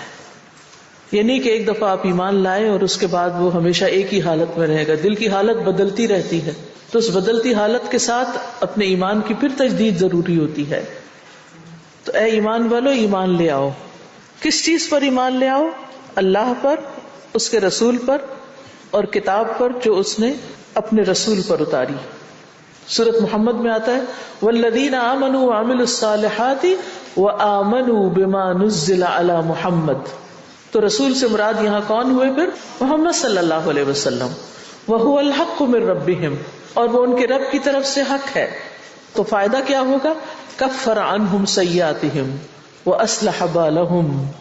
جو اس قرآن پر ایمان لائے گا تو اللہ تعالیٰ ان سے ان کی برائیاں دور کر دے گا اور ان کا حال درست کر دے گا. یہ وعدہ ہے اللہ کا، اور اللہ نے کر دیا. جو لوگ واقعی اس پر حقیقی معنوں میں ایمان لائے، دو فائدے اٹھائے انہوں نے. گناہ معاف ہوئے، حال درست ہوا. اصلح بالہم. اور یہاں نقصان بتا دیا گیا کہ جو ایمان نہیں لائے گا پھر اس کا کیا حال ہوگا. اور یہاں قرآن کے علاوہ پچھلی کتابوں پر بھی ایمان لانے کی بات کی گئی. والکتاب الذی نزل علی رسولہ والکتاب الذی انزل من قبل. جو کتاب اس نے پہلے سے اتاری. ومن یکفر باللہ، اور جو کوئی کفر کرے گا، انکار کرے گا اللہ کا، وملائکتی، اور اس کے فرشتوں کا، وکتبی، اور اس کی کتابوں کا، ورسلہ، اور اس کے رسولوں کا، والیوم الآخر، اور یوم آخرت کا، فقد ضل ضلالا بعیدا. تو اس کے تو بھٹکنے میں کوئی شک ہی نہیں، وہ تو بہت دور تک پھسل کے گرتا ہی چلا گیا، وہ تو بہت دور چلا گیا. ان میں سے کسی بھی چیز کا انکار جو ہے وہ انسان کو گمراہی میں لے جاتا ہے، گمراہ کر دیتا ہے. تو ایمان کے بغیر ہدایت نہیں ہے. کہتے ہیں ما معنی ان یؤمر المؤمنون بالایمان. اس کا کیا مطلب ہے کہ مومنوں کو ایمان لانے کا حکم دیا جا رہا ہے؟ نمبر 1، یعنی امرہم بما یصحح ایمانہم. اس نے انہیں حکم دیا ہے اس چیز کا جو ان کے ایمان کو درست کرے. من الاخلاص والصدق، اخلاص اور صدق کا، وتجنب المفسدات، اور بگاڑ پیدا کرنے والی چیزوں سے بچنے کا، والتوبتی، اور پلٹنے کا، توبہ کرنے کا، من جمیع المنقصات، ہر طرح کی کمی کر دینے والی چیزوں سے، یعنی جو اجر کم کر دیتی ہیں، جو گناہ والی چیزیں ہیں ان سے توبہ. یعنی جب اللہ تعالیٰ نے ایمان والوں کو ایمان لانے کا حکم دیا تو اس کا مطلب یہ ہے کہ وہ اپنے اندر اخلاص پیدا کریں. یعنی زبان سے تو کہہ دیا لا الہ الا اللہ، زبان سے تو کہہ دیا کہ قرآن اللہ کی کتاب ہے، اس پر میں ایمان رکھتا ہوں، لیکن اس ایمان میں اخلاص پیدا کریں، سچائی پیدا کریں. یعنی جو زبان کہہ رہی ہے وہ دل سے بھی مانے، اور جو دل اور زبان کہہ رہا ہے وہ عمل میں بھی ہو. اور صرف ماننے والی بات ہی نہیں کافی، بلکہ بگاڑ پیدا کرنے والی چیزوں سے بچنا بھی ضروری ہے. یعنی جو اس ایمان میں خرابی پیدا کریں چیزیں، ان سے بچا جائے، اور جو اجر میں کمی کریں چیزیں، ان سے بھی بچا جائے. یہ ہے سچا ایمان، یہ ہے خالص ایمان. نمبر 2، الامر بما لم یوجد من المؤمن من علوم الایمان واعمالہ. الامر، حکم دیا ہے، بما لم یوجد، اس چیز کا جو نہیں پائی جاتی، من المؤمن، مومن میں سے، من علوم الایمان واعمالہ، ایمان کے علوم اور اعمال میں سے. یعنی ایمان کے ان علوم اور اعمال کے بارے میں بھی حکم ہے جو ابھی تک مومن کے پاس نہیں پہنچے. کیا مطلب؟ کہ ہم قرآن پر اجمالی طور پر تو ایمان لے آتے ہیں، لیکن ہمیں اس کی بعض اوقات تفصیل نہیں پتہ ہوتی.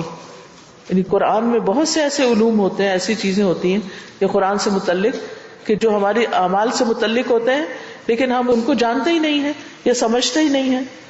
فَإِنَّهُ كُلَّمَا وَصَلَ إِلَيْهِ نَصٌّ وَفَهِمَ مَعْنَاهُ وَاعْتَقَدَهُ فَإِنَّ ذَلِكَ مِنَ الْإِيمَانِ الْمَأْمُورِ بِهِ. کیا مطلب ہے کہ فَإِنَّهُ كُلَّمَا جب بھی وَصَلَ إِلَيْهِ نَصٌّ اس تک کوئی نص پہنچتی ہے. نص کیا ہوتا ہے؟ قول، یعنی قرآن کا کوئی قول. وَفَهِمَ مَعْنَاهُ اور وہ اس کا معنی سمجھتا ہے. وَاعْتَقَدَهُ اور اس پر اعتقاد رکھتا ہے، یقین رکھتا ہے. فَإِنَّ ذَلِكَ مِنَ الْإِيمَانِ الْمَأْمُورِ بِهِ تو یہ ہے وہ ایمان جس کا حکم دیا گیا. سوچئے جب آپ قرآن کا ترجمہ پڑھتے ہیں یا کوئی تفسیر پڑھتے ہیں یا کوئی حکم پڑھتے ہیں تو اس وقت آپ کی کیفیت کیا ہوتی ہے؟ آپ اس کو پورے دل سے قبول کر رہے ہوتے ہیں، اس کو سچا مان رہے ہوتے ہیں، اس کو درست مان رہے ہوتے ہیں، یا دل میں شک کی کیفیت ہوتی ہے، یا یہ سوچ ہوتی ہے کہ آج کے دور میں تو اس پر عمل ہی نہیں ہو سکتا، یہ تو میری عقل میں ہی نہیں آ رہی بات، یہ تو میری سمجھ سے بالا ہے، یہ بھلا کیا بات ہوئی، یہ کیسے ہوگا. اس طرح کی بہت سی حجتیں یہ ایمان کے منافی ہوتی ہیں. ان سوچوں کا آنا یہ تو بالکل نیچرل ہے، آتی ہیں، خوف بھی آتے ہیں، وسوسے بھی آتے ہیں. انسان بعض احکامات کو لینے میں بڑا بوجھ بھی محسوس کرتا ہے، لیکن اس کے ساتھ ساتھ اس بات کا یقین ہونا کہ فائدہ اسی میں ہے، علاج اسی میں ہے، حق یہی ہے، سچ یہی ہے. یہ ہے دراصل ایمان.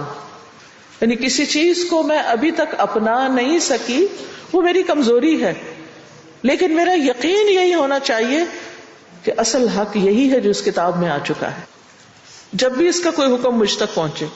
تیسری چیز ثم الاستمرار علی ذلک پھر اس پر دوام بھی ہو.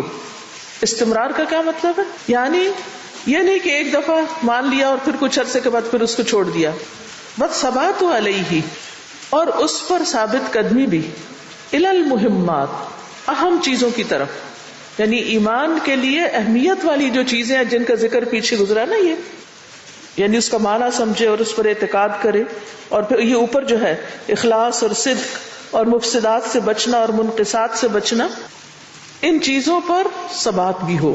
کما قال تعالی جس طرح اللہ تعالی کا فرمان ہے، یا ایھا الذین آمنوا اتقوا اللہ حق تقاتہ ولا تموتن الا وانتم مسلمون.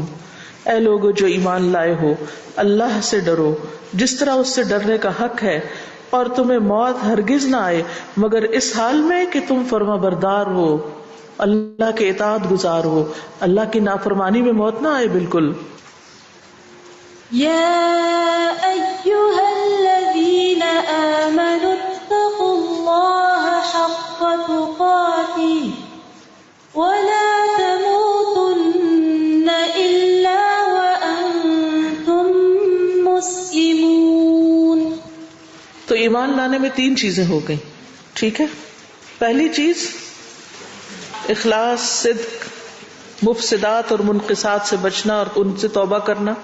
دوسری چیز کہ جو بھی اس کا حکم پہنچے اس پر پورا یقین اور اس کا اعتقاد کہ یہی درست ہے. اور تیسرے پھر اس پر ثابت قدم بھی رہنا، اس پر دوام بھی اختیار کرنا، اس پر ہمیشگی اختیار کرنا. کب تک اس پہ قائم رہنا؟ موت تک. وَأَمَرَ هُنَا بِالْإِيمَانِ بِهِ وَبِرَسُولِهِ وَالْقُرْآنِ وَالْكُتُبِ الْمُتَقَدِّمَةِ اور اس نے حکم دیا یہاں اس پر ایمان لانے کا، یعنی اللہ پر ایمان لانے کا، اور اس کے رسول پر اور قرآن پر اور پچھلی کتابوں پر، یعنی پہلے گزری ہوئی. فَهَذَا كُلُّهُ مِنَ الْإِيمَانِ الْوَاجِبِ یہ سارے کا سارا ایمان واجب میں سے ہے. الَّذِي لَا يَكُونُ الْعَبْدُ مُؤْمِنًا جس کے بغیر بندہ مومن نہیں ہوتا، إِلَّا بِهِ مگر اسی کے ساتھ، اجمالاً اجمالی طور پر، عمومی طور پر، فِيمَا لَمْ يَصِلْ إِلَيْهِ اس کے بارے میں جو اس کو پہنچا نہیں، تفصیلہ اس کی تفصیل، اس کی ڈیٹیل، یعنی جس کی تفصیل نہیں بھی پہنچی. مثلا قرآن میں جو کچھ موجود ہے تو ہم کہتے ہیں کہ سارے کا سارا سچ اور حق ہے، چاہے ہم اس سارے کو پوری طرح نہیں بھی جانتے. لیکن ہمارا یقین ہے کہ یہ سچی کتاب ہے. وَتَفْصِيلًا فِي مَا عَلِمَ مِنْ ذَلِكَ بِالتَّفْصِيلِ، اور تفصیلی ایمان جس چیز کے بارے میں اس نے تفصیلی طور پر جان لیا، جس کی تفسیر پڑھ لی، سمجھ لیا حکم. فَمَنْ آمَنَ بِهَذَا الْإِيمَانِ الْمَأْمُورِ بِهِ فَقَدْ اهْتَدَى وَأَنْجَحَ، تو جو اس پر ایمان لایا جیسے ایمان لانے کا حکم ہے تو وہی ہدایت پا گیا اور کامیاب ہو گیا. سمجھ آ رہی؟ 3 چیزیں بتائیے جس پر ایمان لانا ضروری ہے قرآن کے حوالے سے. کیا مطلب ہے ایمان لانے کا؟ یعنی اس ایمان میں اخلاص ہو، صدق ہو، اور کیا ہو؟ جو چیزیں ایمان کو بگاڑنے والی ہیں ان سے بچا جائے. ٹھیک ہے نا؟ مفسدات کون سی ہیں؟ جو ایمان کو بگاڑنے والی چیزیں. کون سی ہیں مثلاً ایمان کو بگاڑنے والی چیز؟ کس چیز سے انسان کا ایمان کم ہونے لگتا ہے حتیٰ کہ سیچوریشن پوائنٹ پہ پہنچ جاتا ہے؟ شیطان کے وسوسے ہو سکتے ہیں، برا ماحول ہو سکتا ہے، خراب ماحول ہوتا ہے. جب ایسے لوگوں کے بیچ میں آپ بیٹھیں گے یا ان کی کتابیں پڑھیں گے جو قرآن میں شک کرتے ہیں تو آپ کے دل میں بھی شکوک و شبہات آنے لگیں گے. پھر اسی طرح انسان کی اپنی بدعمالیاں، گناہ جو ہوتے ہیں وہ ایمان میں بھی کمزوری کا باعث بنتے ہیں، اور منقصات جو ایمان کو کم کرتے ہیں یا اجر کو کم کرتے ہیں ان چیزوں سے بھی بچنا. دوسری چیز، جی ہاں، قرآن کے معنی کو سمجھ کر اس پر پورا اعتقاد رکھنا. تیسری چیز، اس پر ثابت قدمی اختیار کرنا. ٹھیک ہے. پھر ہے اجمالی طور پر ایمان لانا اور تفصیلی طور پر ایمان لانا. فالایمان بالقرآن یکون اجمالا و تفصیلا، قرآن پر ایمان اجمالی اور تفصیلی دونوں طرح ہوتا ہے. الایمان الاجمالی، کیا آج سے پہلے آپ نے کبھی ایمان کی یہ تقسیم پڑھی ہے، اجمالی ایمان اور تفصیلی؟ نہیں پڑھی نا. تو الحمدللہ آپ کے علم میں اضافہ ہو رہا ہے اور آپ کی سوچ جو ہے وہ اور زیادہ واضح ہوگی. کیونکہ بہت دفعہ لوگ کہتے ہیں نا کہ آپ قرآن پر ایمان رکھتے ہیں، حالانکہ آپ نے پڑھا نہیں تو کس چیز پر ایمان رکھتے ہیں؟ ہم اس چیز پر رکھتے ہیں کہ اللہ کی کتاب ہے، یہ اجمالی ایمان ہے. ٹھیک ہے، تو یہ بھی ضروری ہے. لیکن ساری زندگی اجمالی ایمان کافی نہیں ہے، تفصیلی بھی ضروری ہے کہ کیا کہا گیا ہے، اور جو کہا گیا ہے میں اس کو سچ مانتی ہوں. هو الاعتقاد بأن القرآن کلام اللہ المنزل علی نبیہ صلی اللہ علیہ وسلم، یہ اس بات کا یقین رکھنا، اعتقاد رکھنا کہ قرآن اللہ کا کلام ہے جو اس کے نبی محمد صلی اللہ علیہ وسلم پر نازل کیا گیا ہے. المعجز بلفظہ، جو اپنے الفاظ کی بنا پہ معجزہ ہے. المتعبد بتلاوتہ، جس کی تلاوت عبادت ہے. المکتوب فی المصاحف، جو صحیفوں میں لکھا ہوا ہے. المنقول بالتواتر، جو تواتر کے ساتھ نقل کیا گیا، یعنی ہمارے اور محمد صلی اللہ علیہ وسلم اور پھر محمد صلی اللہ علیہ وسلم سے اللہ سبحانہ و تعالیٰ تک بیچ میں کوئی بھی چیز منقطع نہیں. جیسے اللہ تعالیٰ نے فرمایا ویسے ہی جبریل لے کر آیا اور ویسے ہی محمد صلی اللہ علیہ وسلم تک آیا، اور پھر آپ کے بعد صحابہ تک اور ان کے بعد آج تک کی جنریشنز کے پاس خود ہمارے پاس جو کچھ آیا بالکل صحیح بغیر کسی انٹرفیئرنس کے آیا ہے. یہ ہے اجمالی ایمان. ومن الایمان التفصیلی، اور جہاں تک تفصیلی ایمان کا تعلق ہے، الایمان بعظمت القرآن، تو وہ کیا ہے؟ قرآن کی عظمت پر ایمان. وعظمت ما ورد من اسماء واوصاف وآثار للقرآن، اور اس عظمت پر جو وارد ہوئی اس کے ناموں میں سے، اس کی صفات اور قرآن کے آثار کی عظمت. فی الکتاب والسنہ، کتاب و سنت میں جو اس کے آثار ہیں قرآن کے بارے میں، جو روایات ہیں، احادیث ہیں، آیات ہیں، ان پر ایمان. تو اس سے کیا پتہ چلتا ہے؟ تفصیلی ایمان میں کیا آتا ہے؟ قرآن کو عظیم کتاب ماننا، اور جو اس کے نام ہیں اور اس کے اوصاف ہیں اور قرآن و سنت میں جو کچھ قرآن کے بارے میں کہا گیا ہے اس کو سچا ماننا. وقد امرنا اللہ بالایمان بالقرآن والایمان بکل ما نزل من الکتاب، اور تحقیق اللہ نے ہمیں حکم دیا ہے قرآن پر ایمان لانے کا اور ہر اس چیز پر جو اس نے کتاب میں اتاری ہے، ہر اس چیز پر ایمان لانے کا جو اس نے کتاب میں اتاری ہے. یہ ہے تفصیلی ایمان. والکتاب الذی نزل علی رسولہ والکتاب الذی انزل من قبل، اور اس کتاب پر جو اس نے اپنے رسول پر نازل کی اور اس کتاب پر جو اس نے پہلے نازل کی. والقرآن الکریم هو خاتم الکتب والمہیمن علیہا، قرآن مجید خاتم الکتب ہے. جیسے محمد صلی اللہ علیہ وسلم کون ہے؟ خاتم النبیین. تو قرآن کیا ہے؟ خاتم الکتب. اس کے بعد اور کوئی کتاب نہیں آئے گی. والمہیمن علیہا، اور ان سب پر نگہبان بھی ہے، ان پر نگران بھی ہے. قال ابن تیمیہ رحمہ اللہ، ابن تیمیہ رحمۃ اللہ علیہ نے کہا وَهَكَذَا الْقُرْآنُ، اور اسی طرح قرآن، فَإِنَّهُ قَرَّرَ مَا فِي الْكُتُبِ الْمُتَقَدِّمَةِ، وہ برقرار رکھتا ہے جو پہلی کتابوں میں آیا ہے، من الخبر عن اللہ وعن الیوم الآخر، جو اللہ اور یوم آخرت کے بارے میں وہ خبر دیتا ہے. وزاد ذلك بیانا وتفصیلا، اور وہ یعنی ان کی وضاحت اور تفصیل میں اضافہ کرتا ہے. وبین الادلة والبراہین علی ذلك، اور ان کے بارے میں دلیلوں اور براہین بھی دلیلیں ہی ہوتی ہیں، اور دلیلوں کو واضح کرتا ہے، یعنی اس پر جو دلائل ہیں ان کو واضح کرتا ہے. وقرر نبوت الانبیاء کلہم ورسالت المرسلین، اور اس نے انبیاء کی نبوتوں کو ثابت کیا اور رسولوں کی رسالت سب کے سب کی، یعنی انبیاء کی نبوت اور رسولوں کی رسالت کو ثابت کیا کہ وہ واقعی اللہ کی طرف سے آئے تھے، بھیجے گئے تھے. وقرر الشرائع الکلیۃ التي بعثت بها الرسل كلهم، اور اس نے ثابت کیا یا اس نے مقرر کیا ساری شریعتوں کو جن کو سارے رسول دے کر بھیجے گئے. وجادل المکذبین بالکتب والرسل بانواع الحجج والبراہین، وجادل اور مناظرہ کیا، جھگڑا کیا، المکذبین جھٹلانے والوں سے. کس چیز کو جھٹلانے والے؟ بالکتبی کتابوں کو، والرسل اور رسولوں کو، بانواع الحجج والبراہین ہر طرح کی حجتوں اور دلائل کے ساتھ. وبین عقوبات اللہ لہم، اور ان کے لیے اللہ کی سزاؤں کو بیان کیا. ونصرہ لأہل الکتب المتبعین لہا، اور اللہ کی مدد کو جو ان کتابوں کے پیروی کرنے والے تھے ان کے لیے. وبین ما حرف منہا، اور اس نے بیان کیا جو اس میں تحریف کی گئی تھی، یعنی قرآن بیان کرتا ہے ان باتوں کو جو پچھلی کتابوں میں تحریف کر دی گئی.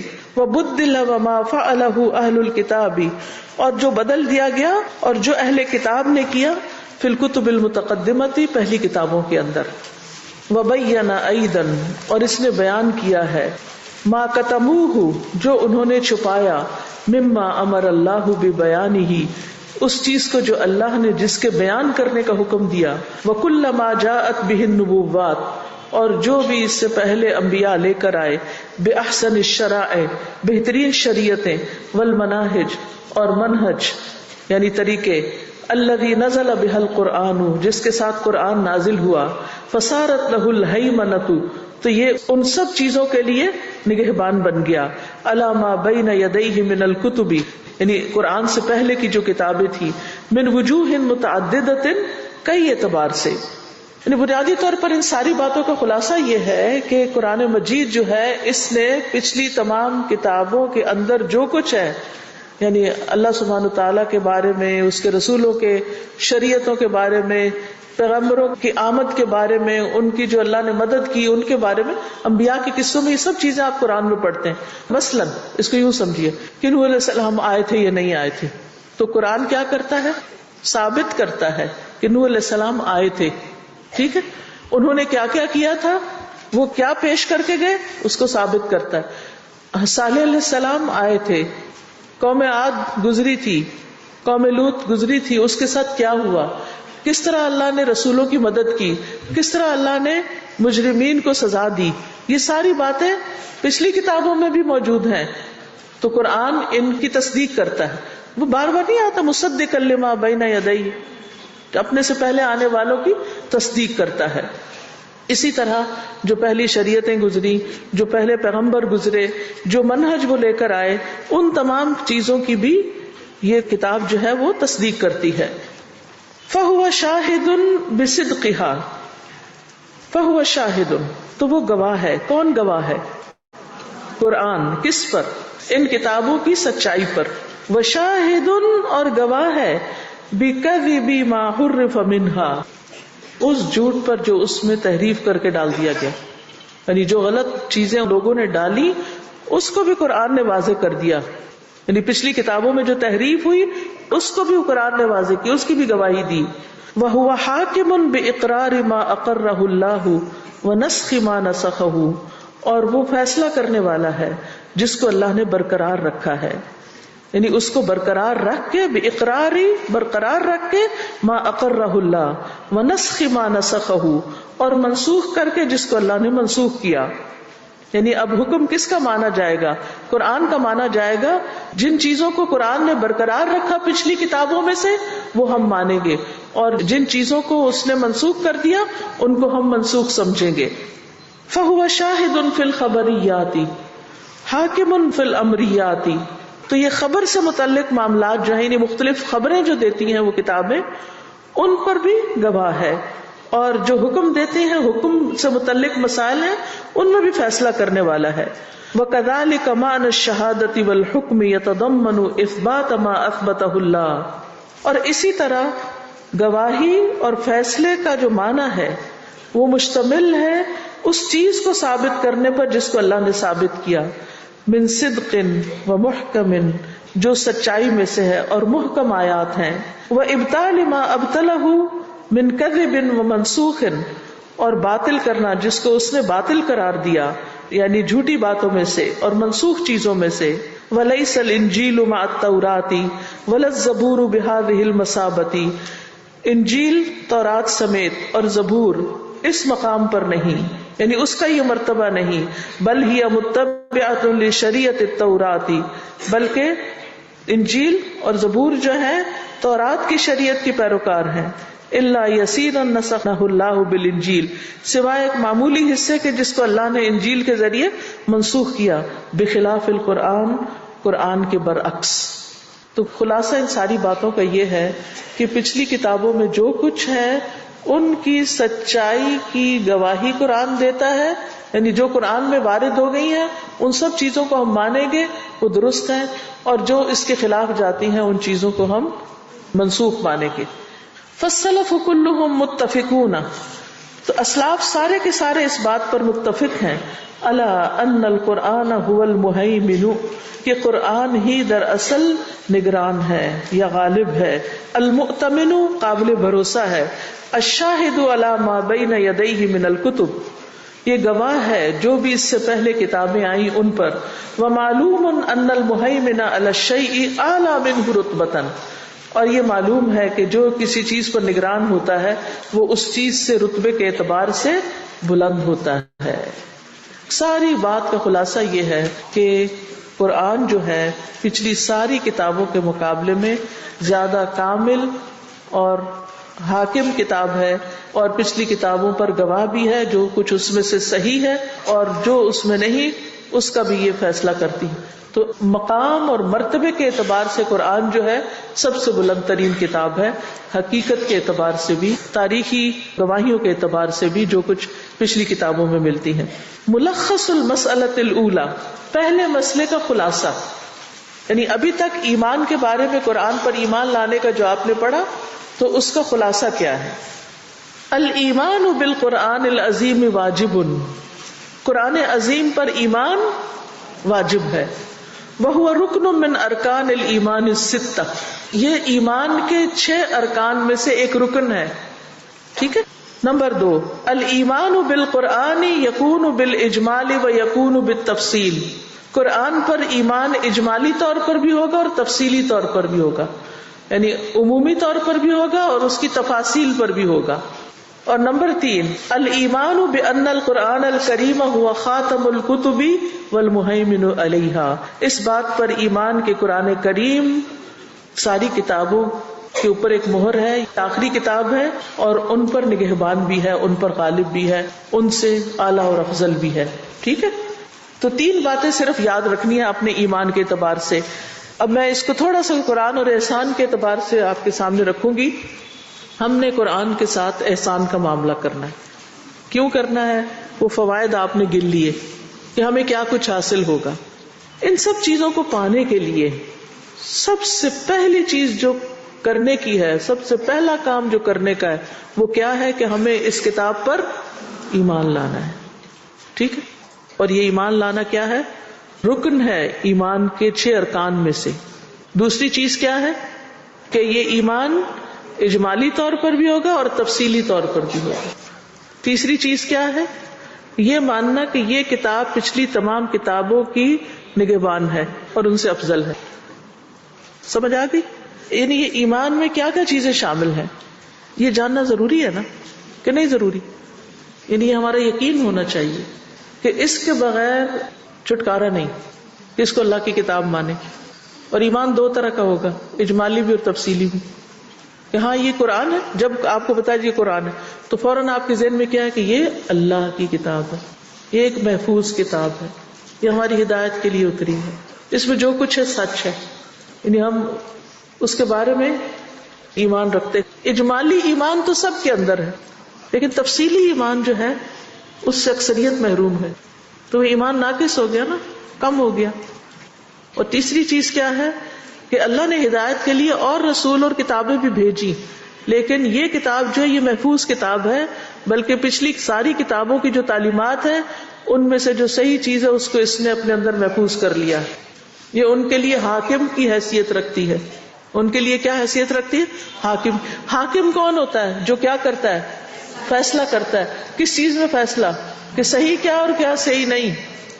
یعنی پچھلی کتابوں میں سے اگر کوئی بھی چیز سامنے آئے گی، یا جو لوگ پچھلی کتابوں کے ماننے والے، یاد رکھیے قرآن صرف مسلمانوں کے لیے نہیں ہے، کیونکہ ہم ایک چھوٹے سے اس میں سوچتے ہیں نا کہ یہ ہماری کتاب ہے اور ہم اس کو مانتے ہیں اور سینے سے لگاتے ہیں، چومتے ہیں، چاٹتے ہیں اور پیتے ہیں، بس کافی ہے. نہیں، یہ کتاب سارے جہان والوں کے لیے. اب اس پرسپیکٹو میں دیکھیں، اور دنیا ایک گلوبل ولیج بنتی جا رہی ہے. آپ کا انٹریکشن مسلم نان مسلم سب کے ساتھ ہوتا ہے. وہ لوگ اپنی کتابوں کو مانتے ہیں، اپنی کتابوں کو پڑھتے بھی ہیں. دنیا میں انجیل کی جتنے نسخے ہیں شاید قرآن کے اتنے نسخے نہیں چھپے. اور جس کثرت کے ساتھ اس کو بانٹا جا رہا ہے اور جس طرح اس کو مسلمانوں تک بھی پہنچایا جا رہا ہے، تو آپ کو پتا ہونا چاہیے کہ فرق کیا ہے. اگر کوئی یہ کہے مثلاً کہ یہ بھی اللہ کی کتاب ہے اور قرآن بھی اللہ کی کتاب ہے، تم صرف قرآن کو کیوں لیتے، اس کو کیوں نہیں لیتے، کیا جواب ہوگا آپ کے پاس؟ کوئی جواب تو آنا چاہیے نا. آپ تو کیا جواب ہوگا؟ یہ آخری کتاب ہے، آخری رسول پر نازل ہوئی ہے، تواتر کے ساتھ ہم تک پہنچی ہے، اس میں کسی قسم کی کوئی خلل نہیں، کوئی کمی بیشی نہیں، اور یہ پچھلی کتابوں کے اوپر نگہبان ہے، ان کی تعلیمات کو اس نے اپنے اندر محفوظ کر لیا ہے، یہ ان کتابوں پر حاکم بھی ہے. یہ چند لفظ اگر آپ یاد رکھیں گے تو اس سے آپ کا ایمان اور بڑھے گا، اور یہ ایمان لانے کے لیے ضروری ہے.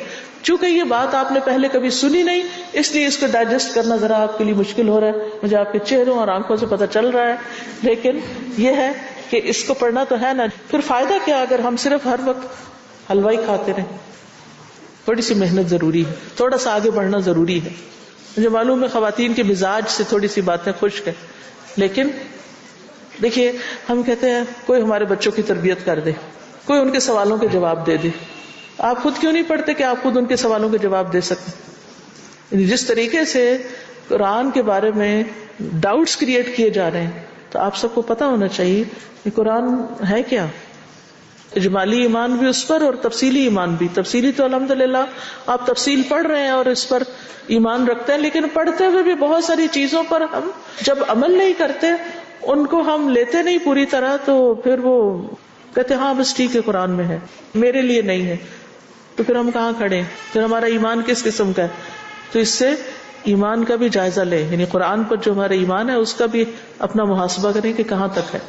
میں نے یہ پوچھنا تھا کہ ایمان کے 6 ارکان ذرا بتا دیں. وہ جو ہے نا آمنت باللہ و ملائکتہ و کتبہ و رسلہ والیوم الاخر والقدر خیرہ و شرہ والبعث بعد الموت. قرآن جو ہے اس کی کتابوں جی، کتب میں سے ایک کتاب. کبھی آپ نے سنا ایمان مفصل اور ایمان مجمل نہیں ہے، مجمل ہے. یہ وہی اجمالی ہو رہا ہے. ٹھیک ہے سادہ، یہ جو بھی ہم نے کہا نا کہ آپ کے چہروں سے نظر آ رہا ہے کہ آپ کو ذرا خشک لگ رہا ہے، تو یہ ایکچولی ایمان بالتفصیل میں آتا ہے کہ ہم اس کتاب کو اس لیے پڑھیں کہ قرآن پر جو ایمان بالتفصیل ہے اس کی زیادہ وضاحت ہو سکے. جی، اس کو بھی ہم پھر پراپر لیں. تفصیل تو قرآن کی پڑھ رہے ہیں ہم، تفسیر پڑھ رہے ہیں، تفصیل ہی ہے نا، وہ تو پڑھ رہے ہیں، لیکن اس پر ایمان کتنا ہے یا اس پر ایمان لانا کتنا ضروری ہے، اور اس کے بغیر پھر ایمان میں کیا نقص واقع ہو جاتا ہے، یہ جاننا ضروری ہے. کہنے کا مطلب یہ کہ خالی اجمالی ایمان کافی نہیں جب تک تفصیلی ایمان بھی نہ ہو. حضرت جزاک اللہ خیر کہ ہم پہلے کہتے تھے ایمان لانا، لیکن الحمدللہ کہ اب پڑھ کے پتہ چلا کہ ایمان لانے میں بھی دو پارٹ ہیں. ایک اجمالی جو ہم سب لے کر آتے ہیں، لیکن کیا ہے اگر عمل میں نہیں بھی آ رہا، لیکن الحمدللہ کہ ایمان تو ہے نا، تو تفصیل سے ایمان لانا وہ بھی یعنی کہ اسی کا ایک حصہ ہے. اور دوسری بات جو عام کتابوں میں اور اس میں یہ بھی مجھے فرق لگ رہا ہے، جیسے آپ ہی بتایا اللہ نے اس کی حفاظت کا ذمہ خود لیا ہوا ہے، جبکہ باقی کتابوں کا ذمہ اللہ تعالیٰ نے خود نہیں لیا، تو اس لیے ہمارا ان پر ایمان لانا ضروری نہیں. ٹھیک. السلام علیکم ورحمۃ اللہ وبرکاتہ. وعلیکم السلام. استاذہ میں آپ کو پہلی دفعہ دیکھ رہی ہوں، لیکن مجھے آج یہاں کہ یہ پتہ چلا ہے کہ جو بچے جو عجیب سے کوشچن آ کے کرتے ہیں اپنی ماؤں سے کہ ماں فلاں بچہ یہ کہہ رہا ہے، فلاں بچہ یہ کہہ رہا ہے، تو ہمیں اب قرآن کا پتہ چل رہا ہے کہ قرآن کیوں امپورٹنٹ ہے ہمارے لیے. قرآن اللہ کی آخری کتاب ہے، اس میں کیا کہا گیا ہے. تو یہ مجھے بڑی بات اچھی سمجھ میں آئی آپ کی کہ کس طرح بچوں کو بھی ہم سیٹسفائیڈ کر سکتے ہیں. سادہ یہاں پر آثار کی عظمت پر ایمان لانا. یعنی یہ جو میں نے صبح آپ کو کچھ نصوص سنائی ہے نا کہ انہ قرآن کریم، یہ کیا ہے؟ نص ہے، اثر ہے. یعنی جو روایات آتی ہیں، آیات آتی ہیں اور احادیث آتی ہیں قرآن کی عظمت کو بیان کرنے والی. دادا جو ہم نے پڑھا اسٹارٹ میں احسان کی بات جو پڑھی، اب یہ سمجھ آ رہی کہ جیسے ہم قرآن پہ ایمان کی بات اجمالی اور تفصیلی ہم دونوں پڑھے، تفصیلی جو ایمان ہے وہ احسان سے ریلیٹ ہو رہا ہے. جی ہاں، کہ ہم احسان کے لیول پہ ایک چیز سیکھ رہے ہیں. نیکسٹ لیول پہ جائیں. السلام علیکم. وعلیکم السلام. جی استاذہ میں نے یہ معلوم کرنا ہے کہ دنیا کا جو علم ڈگریاں حاصل کرتے ہیں اور پھر لمبی لمبی عمریں کھپا دیتے ہیں، پی ایچ ڈی تک کرتے ہیں، اس کی کیا حیثیت ہے علم دین کے مقابلے میں؟ دیکھیں دنیا بھی اللہ نے بنائی ہے، دنیا کے علوم حاصل کرنا منع نہیں، اصل بات ہے کہ علم نافع ہو. لیکن قرآن کو یکسر بھلا کے، اعراض برت کے اس کے لیے کچھ بھی وقت نہ نکالنا، یعنی اس سے پورا اہمال برتنا اور صرف دنیا کا ہو جانا، یہ درست نہیں. یہ جو بات ہے نا کہ قرآن سابقہ کتب پر نگران ہے، مہیمن ہے، اس کے بارے میں مسند احمد میں ایک روایت آتی ہے واصل بن اسقا کی کہ نبی صلی اللہ علیہ وسلم نے فرمایا مجھے تورات کی جگہ 7 ابتدائی طویل صورتیں دی گئی، پہلی 7. مجھے زبور کی بجائے 100 آیات والی صورتیں دی گئیں، اور انجیل کے بدلے مسانی یعنی وہ صورتیں جن میں بعض آیات بار بار آتی ہیں، جیسے فبأي آلاء ربكما تكذبان، یہ دی گئی. اور مجھے مفصل صورتوں کے ساتھ فضیلت دی گئی جو سورت محمد سے آخر تک ہے. اسی طرح ایک اور حدیث میں ہے نبی صلی اللہ علیہ وسلم نے فرمایا پہلی کتابیں ایک باب یعنی موضوع پر اور ایک لہجے میں نازل ہوئی تھی.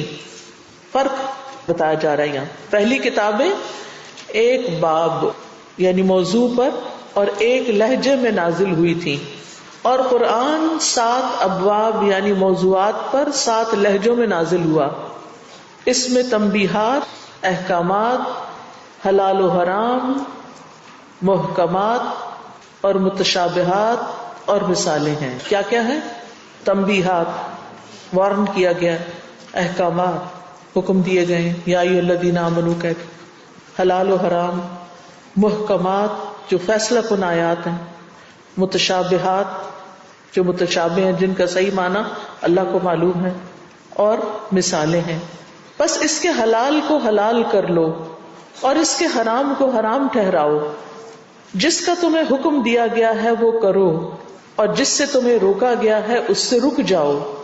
اس کی مثالوں سے عبرت حاصل کر لو اور اس کے محکم احکامات پر عمل کرو اور اس کے متشابہ پر ایمان لاؤ اور کہو ہم اس پر ایمان لے آئے، سب کچھ ہمارے رب کی طرف سے ہے. سب کچھ ہمارے رب کی طرف سے ہے. سمجھ آ گئی؟ قرآن میں کیا کیا ہے؟ تنبیہات، احکامات، حلال و حرام، محکمات، متشابہات اور مثالیں. حلال کو کیا کرنا ہے؟ حلال. حرام کو حرام. جس چیز کا حکم دیا گیا ہے وہ کر لو، جس سے روکا گیا ہے اس سے رک جاؤ. اس کی مثالوں سے عبرت حاصل کرو، سبق حاصل کرو. اس کے محکم یعنی واضح احکامات پر عمل کرو اور اس کے متشابہ پر ایمان لاؤ اور کہو کہ ہم اس پر ایمان لے آئے، سب کچھ ہمارے رب کی طرف سے ہے. اعوذ باللہ من الشیطان الرجیم، بسم اللہ الرحمن الرحیم. رب اشرح لی صدری ویسر لی امری واحلل عقدۃ من لسانی